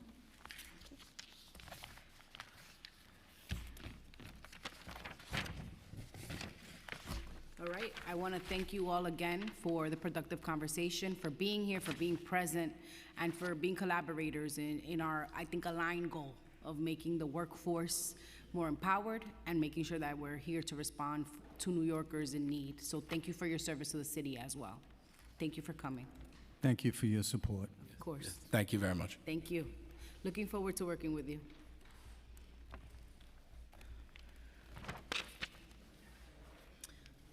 All right. While the dais clears, I want to now open the floor to public testimony. But before we begin, I want to remind members of the public that this is a formal government proceeding and that decorum shall be observed at all times. As such, members of the public shall remain silent at all times. The witness table is reserved for people who wish to testify. No video recording or photography is allowed from the witness table. Further, members of the public may not present audio or video recordings as testimony, but may submit transcripts of such recordings to the Sergeant-at-Arms for inclusion in the hearing record. If you wish to speak at today's hearing, please fill out an appearance card with the Sergeant-at-Arms and wait for your name to be called. Once you have been recognized, you will have 2 minutes to speak on today's hearing topic on the working condition of New York City's 911 emergency response workers. If you have a written statement or additional written testimony you wish to submit for the record, please provide a copy of that testimony to the Sergeant-at-Arms. You may also email written testimony to testimony@council.nyc.gov within 72 hours of this hearing. Audio and video recordings will not be accepted. When you hear your name, please come up to the witness table. For the first panel, we invite Oren Barsley, FDNY EMS Local 2507, sorry about your last name. Tabitha Shepard, PCT Local 5911, DC 37. Kadeem Denon, PCT Local 5911, DC 37. And when you begin your testimony, just identify yourself for the record so that we can, adequately know who's speaking. It's good to see you all. Thank you.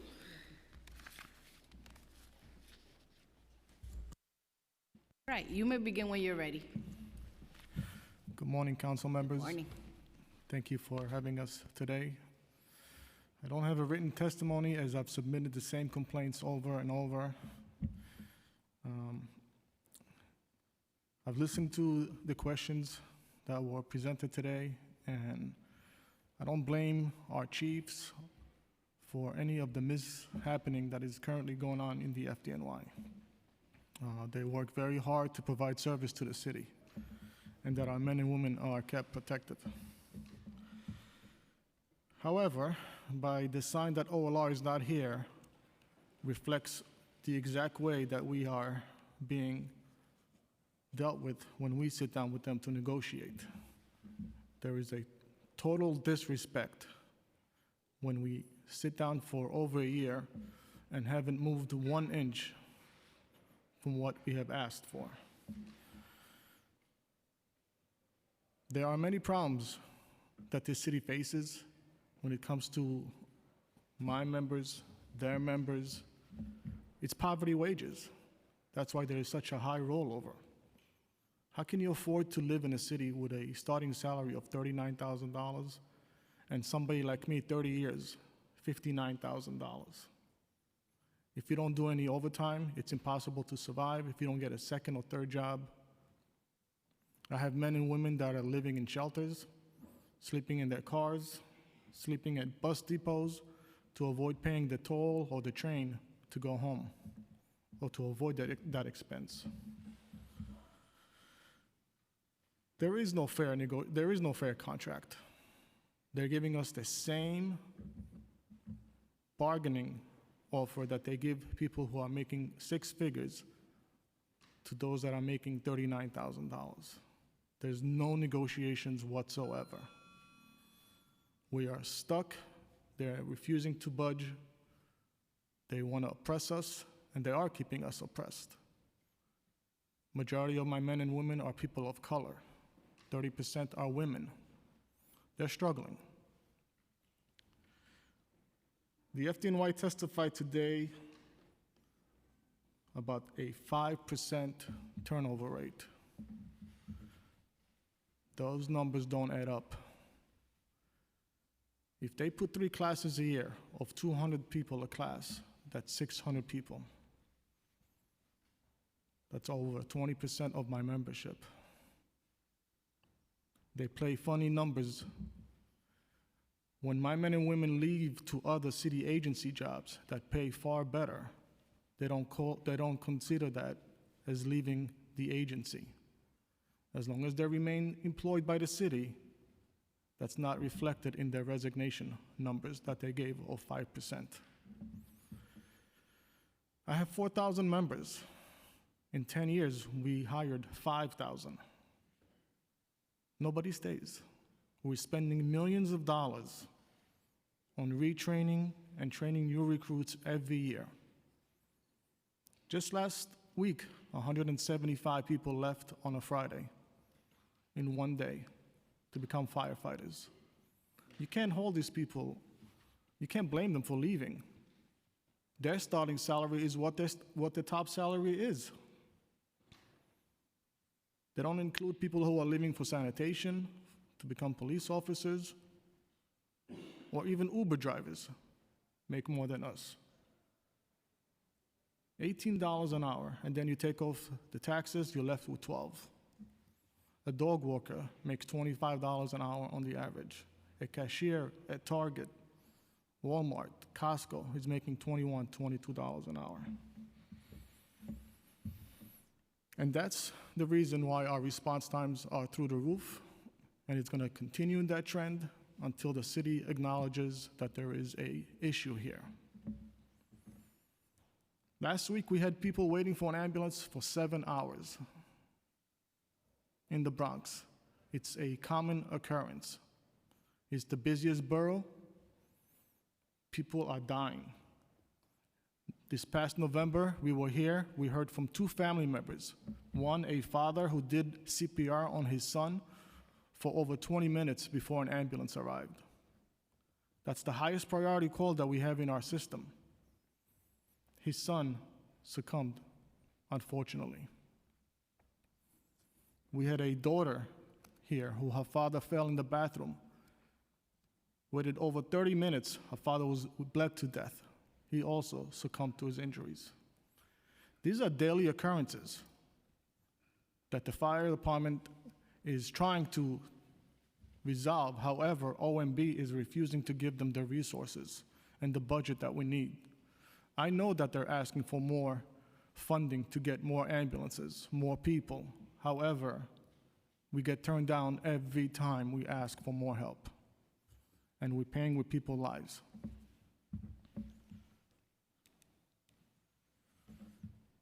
In the coming weeks, even the private sector is pulling out of our system.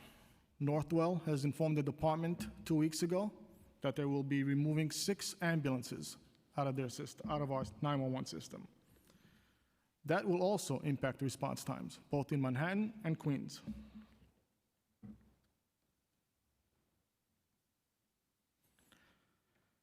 Our members are faced with dangers all the time. This Monday, the FDNY released a data report that shows a 20% increase on assaults on EMTs and paramedics, 470 versus the last year, which was 330 that they mentioned earlier. The governor, over the weekend, vetoed a bill to protect EMS personnel. We have supervisors who ride along all the time. The fire department thought it would be too costly. They wouldn't be able to hire an additional 290 members. Yet we had Lieutenant Allison Russo stabbed to death because she was by herself. She had no partner, nobody to call for help other than the public who watched what was happening. She would have been here today. But we're refusing to invest in EMS. Although I don't have a testimony, I wanted just to rebuttal some of the issues that were discussed today, and I'm welcoming your question.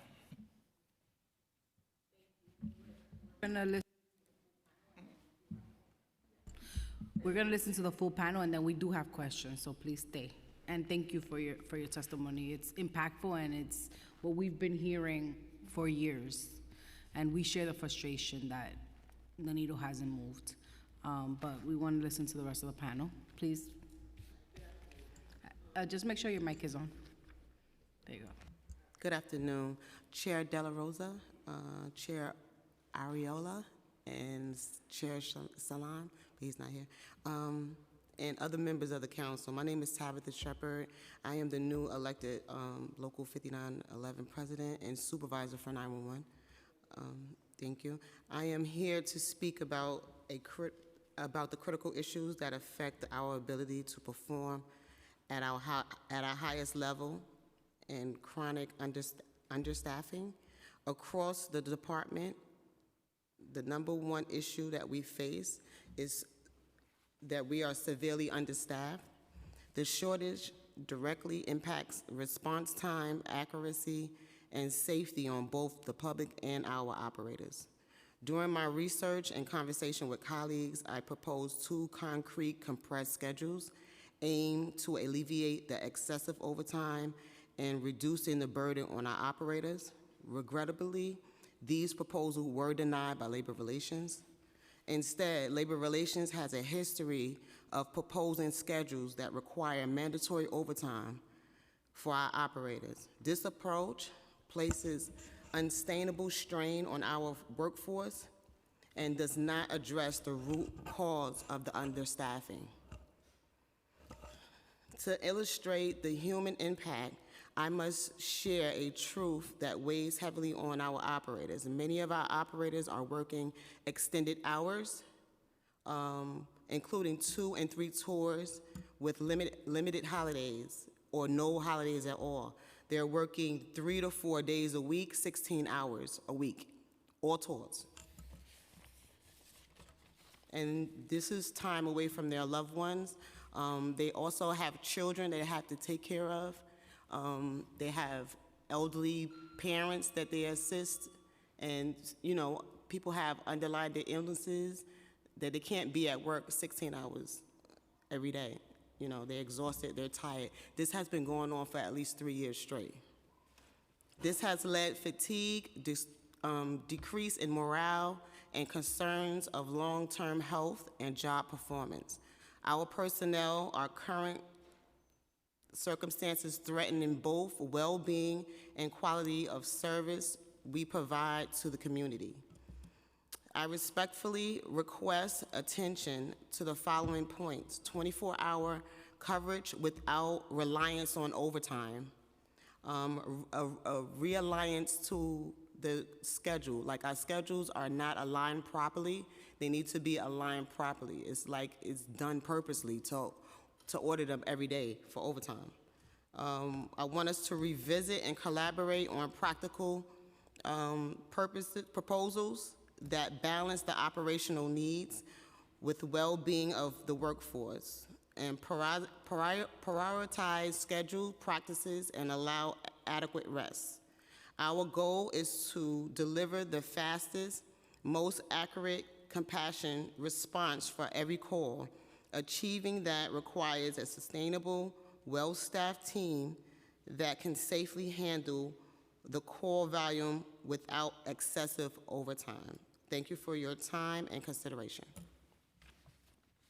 Thank you so much, and congratulations on becoming president. Congratulations. Thank you. Good day, Council De La Rosa. My name is Kadeem Danoon. I'm the vice president, actually, of the local 5911. I do not have a testimony, but I'm in here of support of my president in regards to the issues that are going on at 911, which is clear issues. I welcome any questions that you guys have. I have been on the job for 8 years. I am active still at the job, so I know about the overtime. I know about what is being done at the job. I know every question that you could possibly have an answer for you. So I welcome every question that you guys have, and once again, I'm here to support. Thank you. Thank you so much, and we do have some questions. The first question that I have is, you heard me question the admin about the mandatory overtime and the double shifts. And the response that we got here was that the double shifts are not occurring. Can you speak to that? Because I've heard from workers who have said that the double shifts are occurring. Can you speak to the situation with the double shifts? Go ahead. Okay, so in layman's terms, a double show, when you're saying a double shift, right? If you're working a regular 5 hour, if you're working a regular 5 day, you work 8 hours a day, right? So a double shift will be you do another 8 hours, which is 16. The 16 hour. Right, so we do have a 5 day, we have a 4 day, and we have a 3 day. So the 3 day you'll work 12 hours, right? The other 4 days you'll work 10, which is 9:45, 8:45, because we don't get paid for our meals, so they'll take out the hour, right?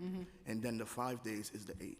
So if I'm working, let's just say a 5 day, I will do 16 hours every day that I'm scheduled to work, right? They do have members that work 16 hours. I'll say this, the inspector who you just spoke to, he's very hands-on, so he will let people go, right? But once again, it's the needs of the command. So if I need you to work 16 hours, you're going to work 16 hours. So we have PCTs, which is our members, working 16 hours straight, a whole midnight. For how many days? For 4 days, 3 days. Straight. Yes.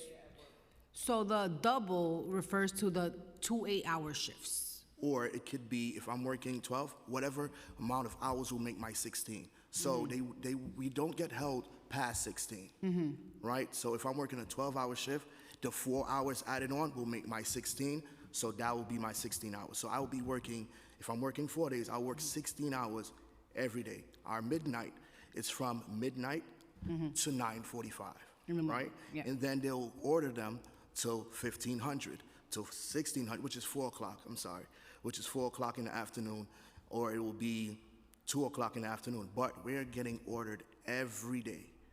I just came from work about 2 days ago. I got ordered. We're getting ordered every day. And once you do the 16-hour shift, you get a rest day, or then you have 8 hours to go home, go to sleep, and come back for another 16 hours. So it's not directly 8 hours, because some of our members work in the Bronx and then commute and stuff like that. But no, we don't get a rest day. You come back to work, you get ordered again. You come back to work the next day, you get ordered again. So it don't matter when you're scheduled to work, you're gonna get ordered. Pretty much. Once again, the inspector is very hands-on. He will let people go if you ask or if you talk to them. But for the most part, our command is getting ordered every day. The overtime is ridiculous. Okay. I think we're gonna dig more into that, but I did wanna pose the same questions that we posed to the administration earlier about the contract. What progress has been made in negotiation? We heard Order and you say nothing, right? No progress yet, but we wanna hear from you. What progress has been made? What are the specific points of contention? We heard some of them here. And then has the city, well, I guess that was for the city about the long-term impacts. But can you tell us anecdotally for your colleagues, what are the long-term impacts of not having this contract negotiated for the last 3 years? And you can take that question in whatever order you feel comfortable, those questions. Look, every day we have, on average, 2 people resign every day, 1 to 2 person leave. In February of next year, 350 are going to leave on the same day to become firefighters. That's a normal occurrence in FDNY EMS. Anytime a police academy starts, sanitation class starts, they leave. So it's like a revolving door here. They don't want to give people the option to make this a career that they love. We save lives. We bring people back from the dead. And when they see that there is no reward for it, and when I say reward is livable wages, we're not asking to be rich. We know we're not going to be rich working for the city. But commensurate us to the other agencies. They are earning twice as much as us, doing the same 911 calls. We are faced with the same dangers, the same risks. We asked for pay parity. They adamantly said, there's no way we're gonna give you guys pay parity. I don't wanna mention that it's humiliating what's happening to us. Can you describe what pay parity looks like for you all, just so that folks who are listening in understand what it means? So a firefighter will make $109,000 after 5 years. An EMT makes currently $59,000. That's a $50,000 pay difference. That's a difference of paying your rent, food. I mean, there are studies out there that shows how much a single person needs to make to live in New York City. It's in the six figures for a single person. Yet we are here over and over again. The council, and I thank you all for appropriating the $50 million to give us that pay parity. However, the mayor vetoed it. It won't cost us $50 million. They actually had told us at the table it's about $20 to $30 million to fix this pay parity issue, but yet they are refusing.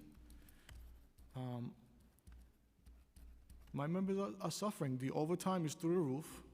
There's no issue with finding work because we run down 40 to 50 ambulances every day because we don't have the staffing. And that's just for the minimum. That's not even for the extra units that we need. We are running below minimum every day. And it's a reflection on our response times. As the mayor's budget report shows all the time, it keeps going up every year. And we are at a level where more people will die. I appreciate that. Chair Ariola? Orin, I know that you had dealt quite a blow when the governor vetoed the pay parity bill just recently. And part of, from what I read, it was because the mayor, she vetoed it, which honestly, during election years, everything is yes. As soon as election is over, things are vetoed. Yes. And you're right. 25 million would bring you to pay parity. The 50 million we asked for is a drop in the bucket when you speak to other first responders who are settling contracts in the multi-billions. Multi-billions. Yes. But you were also promised through this administration that the 50 million would be appropriated after we asked. But I imagine that failed along with his failed attempt to become the mayor for a second term. And I'm sorry about that. But guess what, Orin? We're still going to be here. And we're still going to be advocating for you guys. We're still going to make sure that you get what you need. And I know that you have been so patient, but we're not giving up, and we don't want you to give up either. Because what's been happening to EMS is a travesty. It's an absolute travesty. You're being used for political purposes and political pawns. And in the meantime, your members are either leaving, as you said, for other agencies, living in homeless shelters, or unable to provide for a family, so they're living at home. So we're going to work this year coming to make sure that that ends. Thank you for all that each and every one of you do. I appreciate all the help and support. Orin, your partnership has been invaluable. Yeah, you know. Thank you. You go 10 miles to Elizabeth, New Jersey, the EMTs make over $80,000. You go 10 miles to Nassau County, $140,000 they pay for their paramedics. We're nowhere near that. We're not even asking for that. We're asking to bring us up a little more than what you're offering us. If the inflation rate was a little over 20% last year, offer us that at least. They're not even offering us what the inflation rates are. I don't want to continue rambling the same issue, but that's the reality, and hopefully somebody will wake up one day and realize that New York City is paying poverty wages, not just to us, to my colleagues on the right. When I heard they're making only 58, I mean, it's terrible. That's why there's a vicious cycle of rehiring, because people don't know what they're getting into until they realize wait a second, I gotta be here and get beat up for this money? This is what's happening to us. We're getting beat up for $58,000 a year. And a highly trained workforce at that, right? And so I want to echo Chair Ariola's sentiments. She said it so eloquently. You have our commitment. We're not going anywhere. We're going to be here and we're going to continue to fight for both of these sectors because they're equally important, right? Like I see you all sitting at the table and I'm like, this is one side of the system and this is the other side of the system, and both sides of the system are being failed. And when that happens, New Yorkers don't trust us. And so we're gonna stay committed to that. I know that Councilmember Holden also has a question. I just want to add one thing. Sure. To that bill that was vetoed.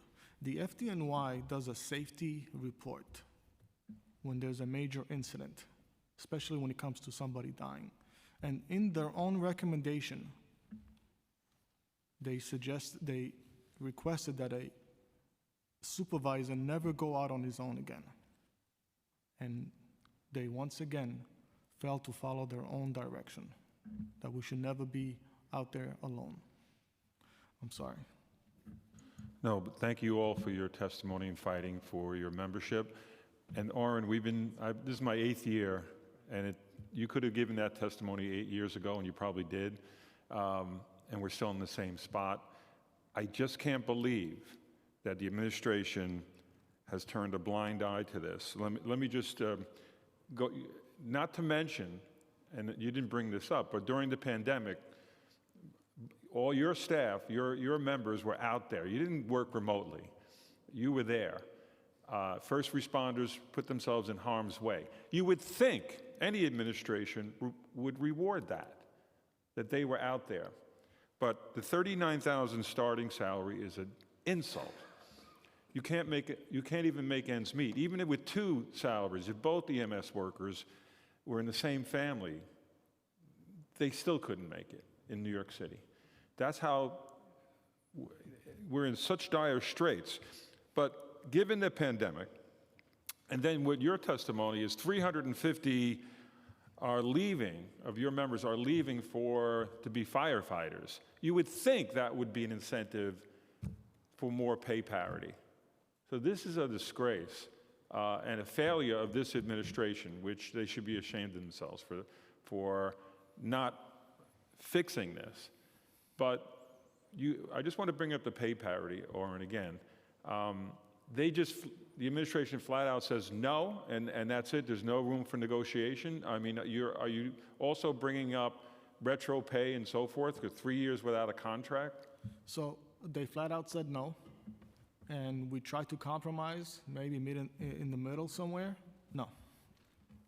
And when you say, well, our members are out there and we save lives, it's not like and they're overworked, obviously, but they go into very stressful situations every single call, almost, that somebody's on the phone and they're frantic because somebody's not responding, one of their loved ones, and so forth and so on, they're down. And your staff has to actually bring them back to life or save their lives. And that's not important for pay parity, that alone. I just, again, I could feel your anger. I felt it for 8 years, and I commend you. But we have to really get to a point. And the governor's, by the way, the veto is another insult. And I think your membership should remember that. Even if the contract is signed, doing that is a disgrace, what the governor just did. Not getting to pay parity, but not rewarding past work that you've done during the pandemic, which you were asked to do much, much more. Thank you all for your testimony. I appreciate the kind words of support. And I just want to go back to your question that you had to the department about the EDP calls, the mental health. Our members don't go in unless the police is there. Sometimes we wait an hour or 2 until the police get there. No fault on the police colleagues, they're busy, but we don't go in. We wait for the police, whether it's down the block. But they didn't say that. They won't tell you that. We wait sometimes 2 hours for the police to arrive because the police is busy dealing with other crises. I've heard that over and over again from first responders, that the police are, because of the shortage, and each unit is holding multiple jobs. Yeah. And they're sometimes the last at the scene. Sometimes they don't even make the scene. The firefighters are telling me that the police rarely show up to these No, situations. we don't go in unless the crew decides on their own to take that chance. But our protocol is you do not go in unless the police is there. All right. Thank you. Thank you, chairs. I want to thank this panel. Oh, I'm sorry. Too much going on. Councilmember Felder has a question. Thank you. I don't know if this is something that,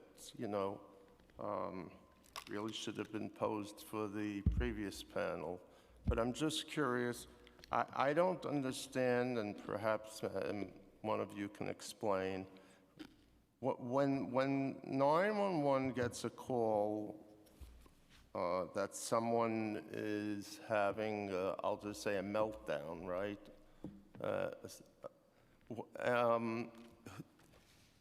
You and the police, they send out your people and police to the scene. Is that accurate? On certain calls, we both go.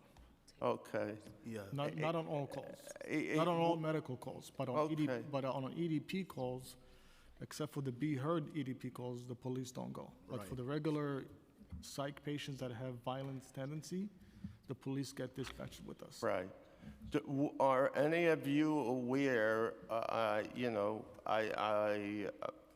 haven't read up on it, but are any of you aware on, again, like when they do show up, somebody mentioned something about mace or other things. How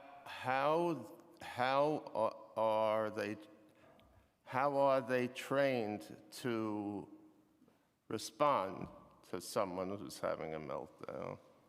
So we have de-escalation training that we get. Basically, it's a little self-defense. It's what? It's self-defense 101, like to block an arm. It's simple tactics that they teach us, but those things happen unexpectedly. You're treating your patient on the stretcher. Right. You don't anticipate him to punch you in the face or bite you in the face. But before the stretcher, in other words, there's a young man who's not well, who's holding a knife, waving a knife, somewhere, down the alley or something. There's some neighbor calls, says he's just not, retreat. That's the only.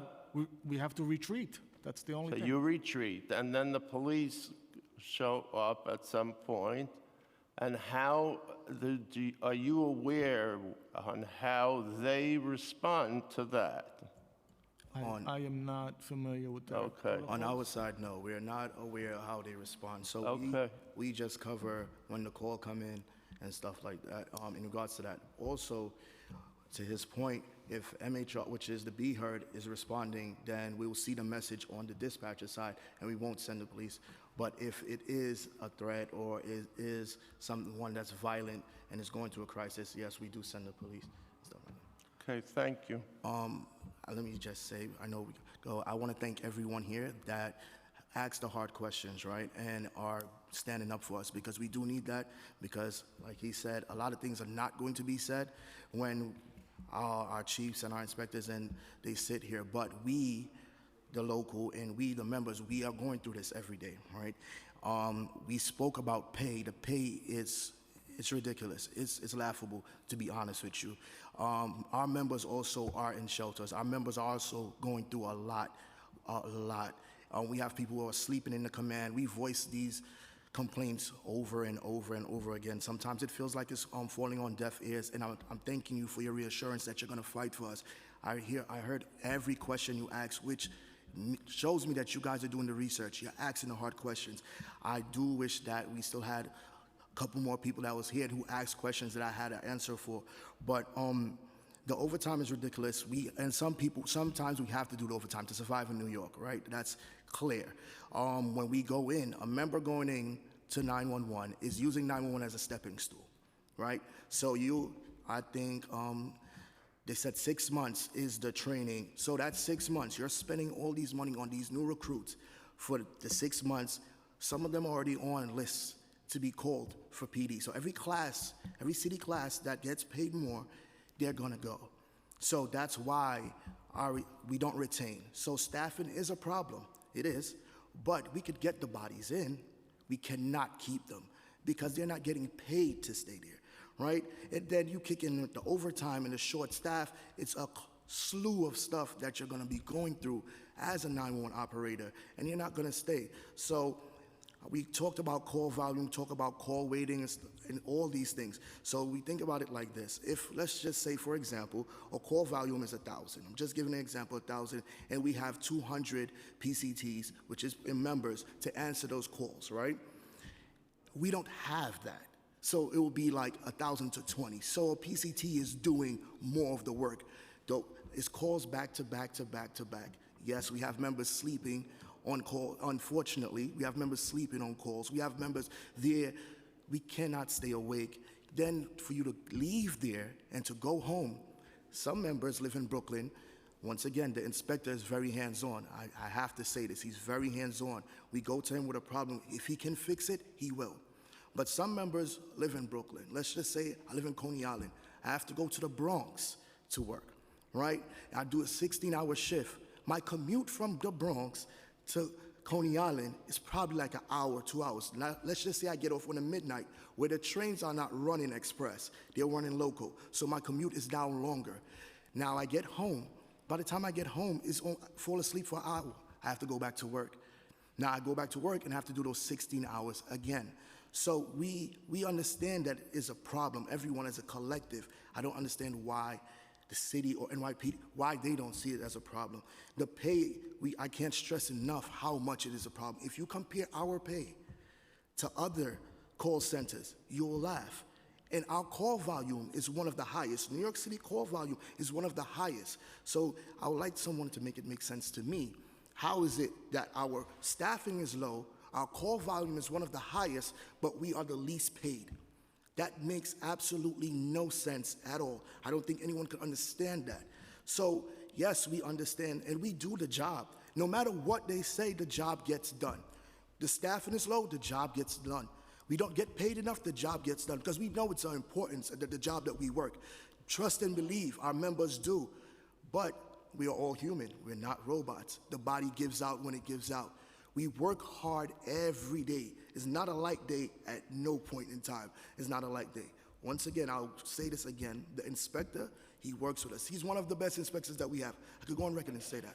But what I'm saying to you, some problems is kind of bigger than the inspector. You could bring in, I think we said we have like 80-something people coming in the training. That's not fail-safe, meaning we don't know if the members are going to pass the test that we have, right? So we have to have a test. We don't know how many people are going to pass. By the time the 6 months over, you could get 100 people already left. 150 people already left. And don't let us, once again, don't let us have a city exam. It's more. So we have to focus on the pay and how to retain the staff. But thank you once again. Yes. I appreciate that it. message is clear to us about retention. It's also clear to us that even if the inspector has good intentions and is hands-on, if the system is broken, it is never going to work because your attrition level is so high that it never catches up to the actual need. And the reasons why is because of the pay, which is at the end of it, and also the working conditions, right? So we're clear on that. And I guess our job here is to have, and this is why these hearings are important, to bring this to the level of consciousness so that the city is compelled to move. And we're going to continue to do what we can to make sure that happens. I just want to say one thing also in regards to scheduling. Yeah, I was going to say. Yeah, so think about it as this. So if I'm a PCT, I would much rather work 16 hours for 3 days and have 4 days off so I could recruit, I could do these things, right? If right now we are on sort of a compress and the direction that we're going is kind to go away from 3 days on, 4 days off to go to 4 days on to 3 days off. Regardless of what schedule we got, we're gonna get overtime.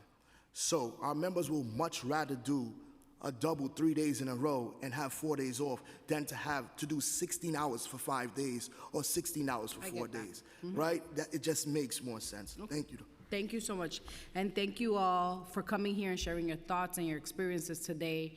We really appreciate it. We have gratitude for your service to the city, and we're going to keep talking about this. So thank you all for coming.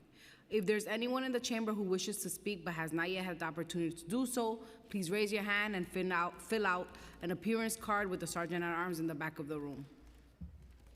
Seeing no hands in the chamber, we will now shift to Zoom testimony. And our first and only panelist is Ileana Gordon. Thank you. Ileana, when you're unmuted, you may begin. You may begin. Hi, good afternoon, Councilman De La Rosa. Thank you for this opportunity. I must say that the last time I spoke with you in 2022, the same problem persists. It has gotten worse.